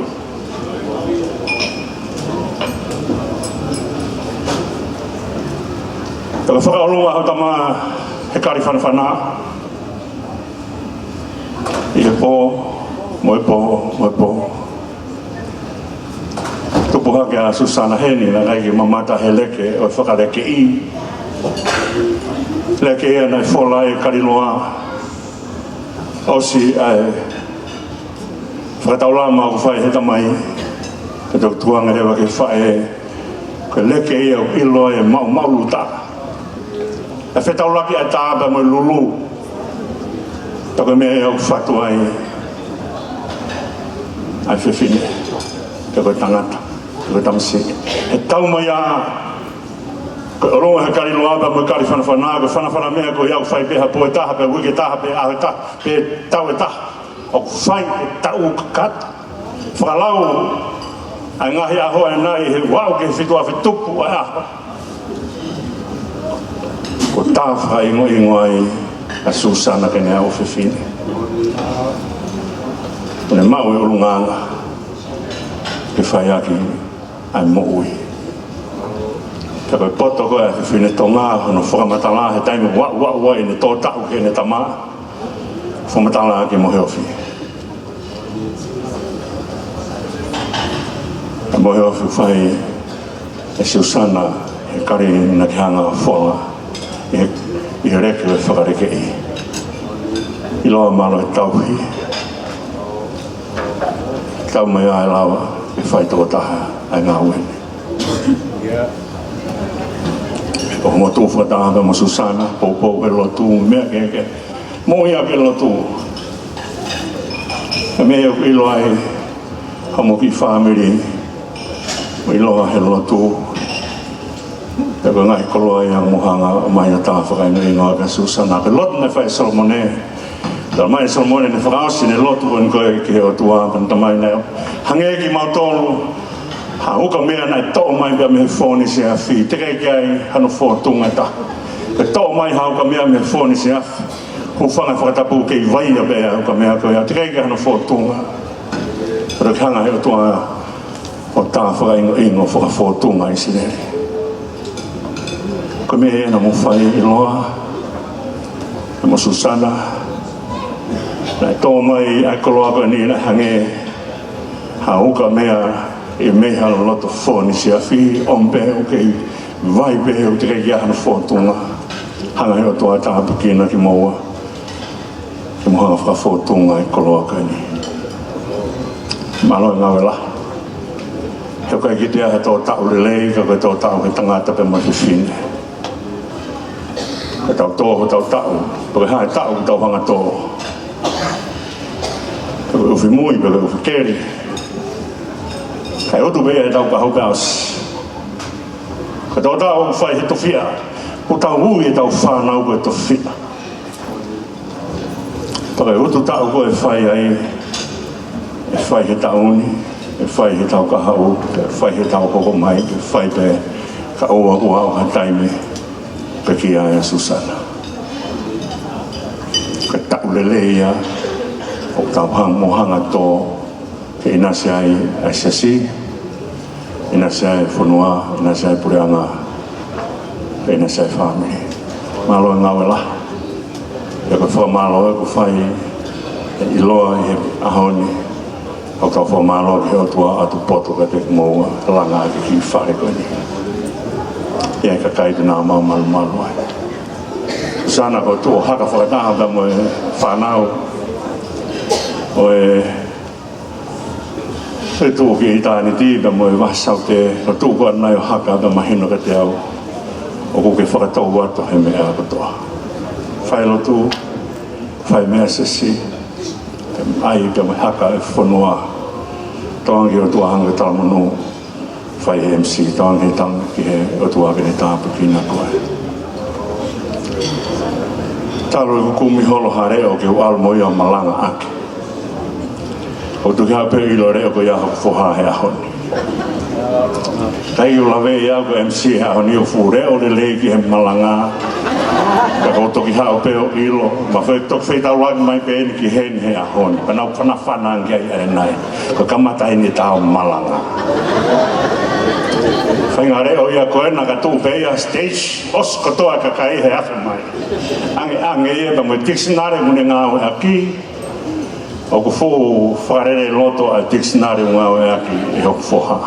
Taka pau te matu whakataha mo hoku foha o whai e malanga i o gospel ko tui e langi lahi o tua he mangau e o whai. Te whakaasat mua e mea koe ni Susana kai tui au ke pūri ka te koe si suia. E ne tau anga hangi ko mea na whakaasi aki a himi ono ngea hong fulunga ua whakaasi aki MC e ahani ane toki hako toa o sātai ko nea whio uri o Osmala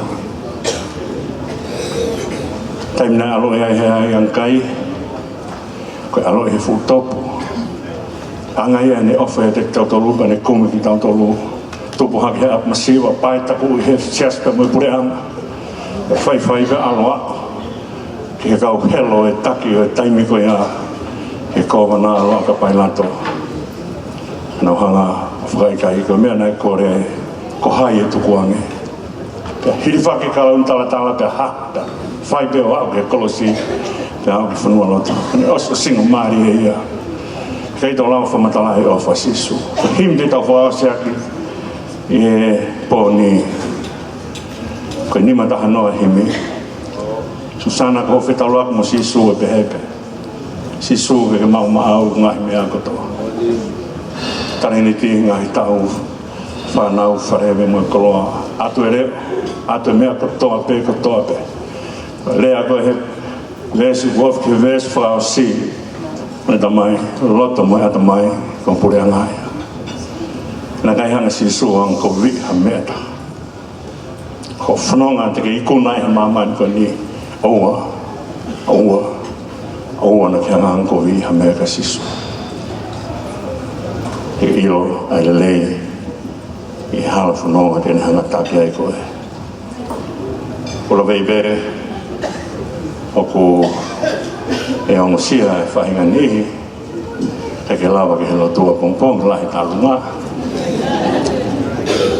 Te umalanga pongpong i he mui ka sisu Profora whai e ki un tamai i longa ki motoro mo whi mui te au hange ha mai te aki kai te he mea whungani mo ui a koe mui ka sisu tau hangi o tuaka ni tāpu kina mai mo tolu kotoa pe ke whamanu i asi mo ngai lot whare au ka airi ma ka whulau kotoa pe whamanu i a e o tuaki motoro Ki tau hiwa, e nima taha noa hi me sisu, e mau maau, ngahi mea katoa.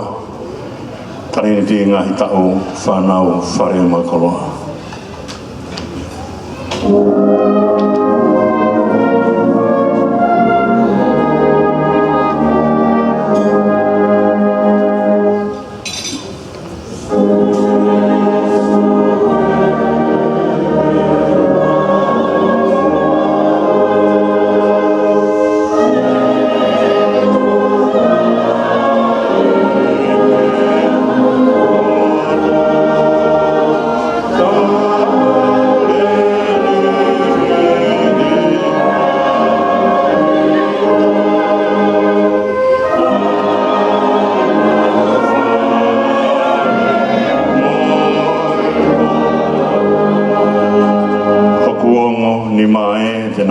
Pe maau tap foki hoku wae ke na whai beho whekau.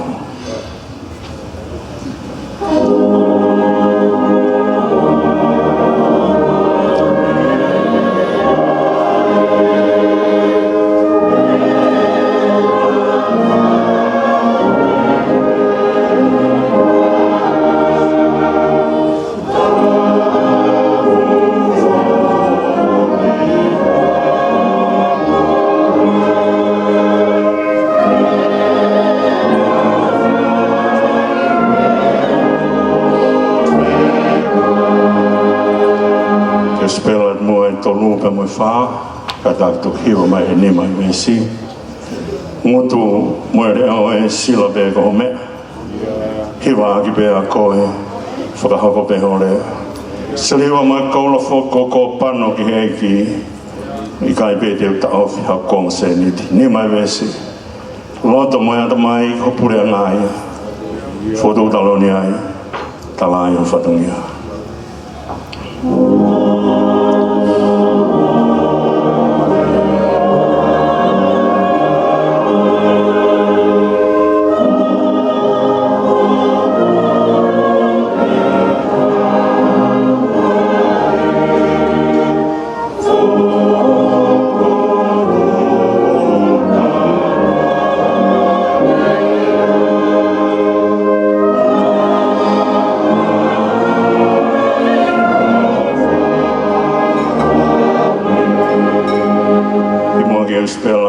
Him whakasi, sana kata me mua ki te tūwhata.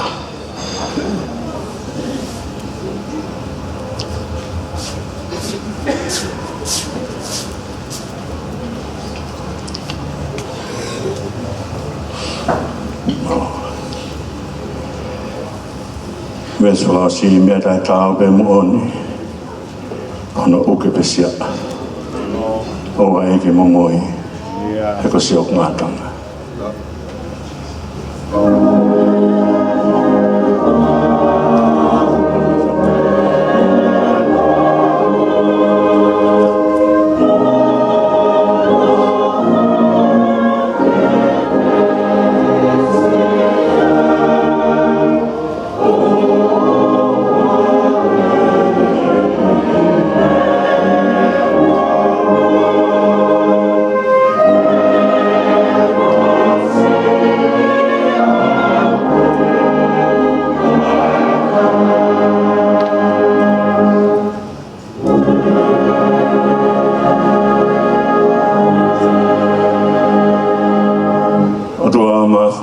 Mau hapai fo fetai whakatau lama e whiona.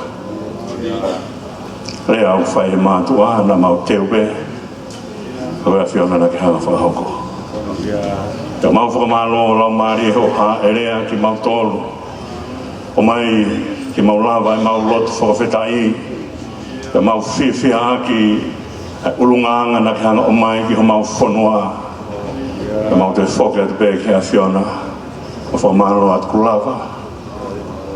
Lava ngā ue na mauhanga o hapai atu ki hea whiana I loa he lotu kau maa moala tu whitere.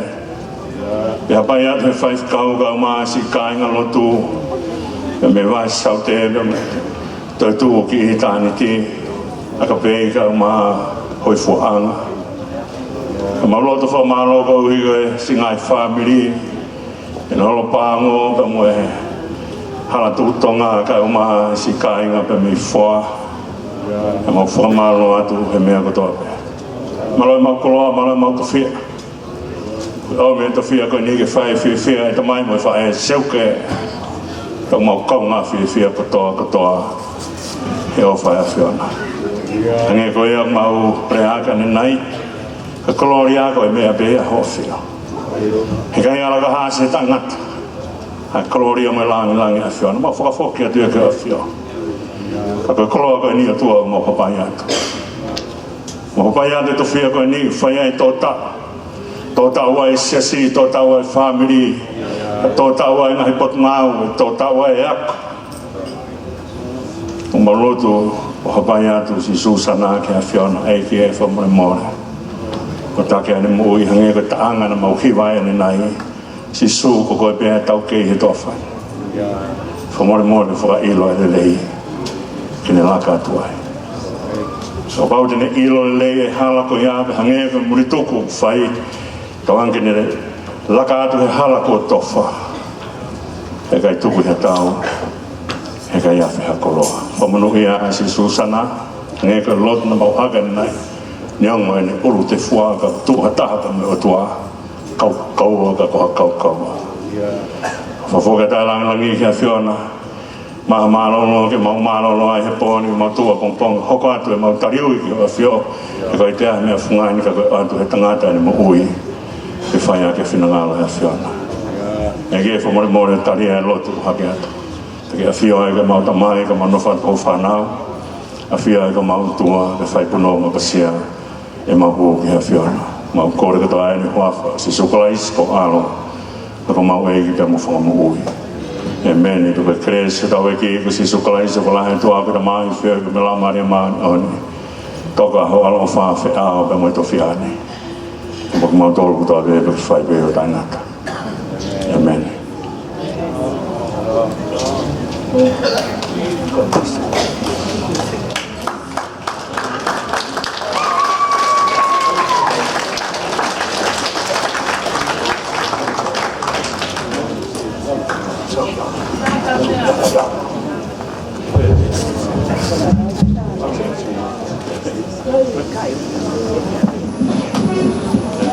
Pamalo atu ki tandai fai kau pure sesuai liana tahu tain na tengah kau tu kita setam habe kau mawa feka famore more mua tau fai mua fa apa tolu masuk sana falang langgo fai he malari ka tonga tibi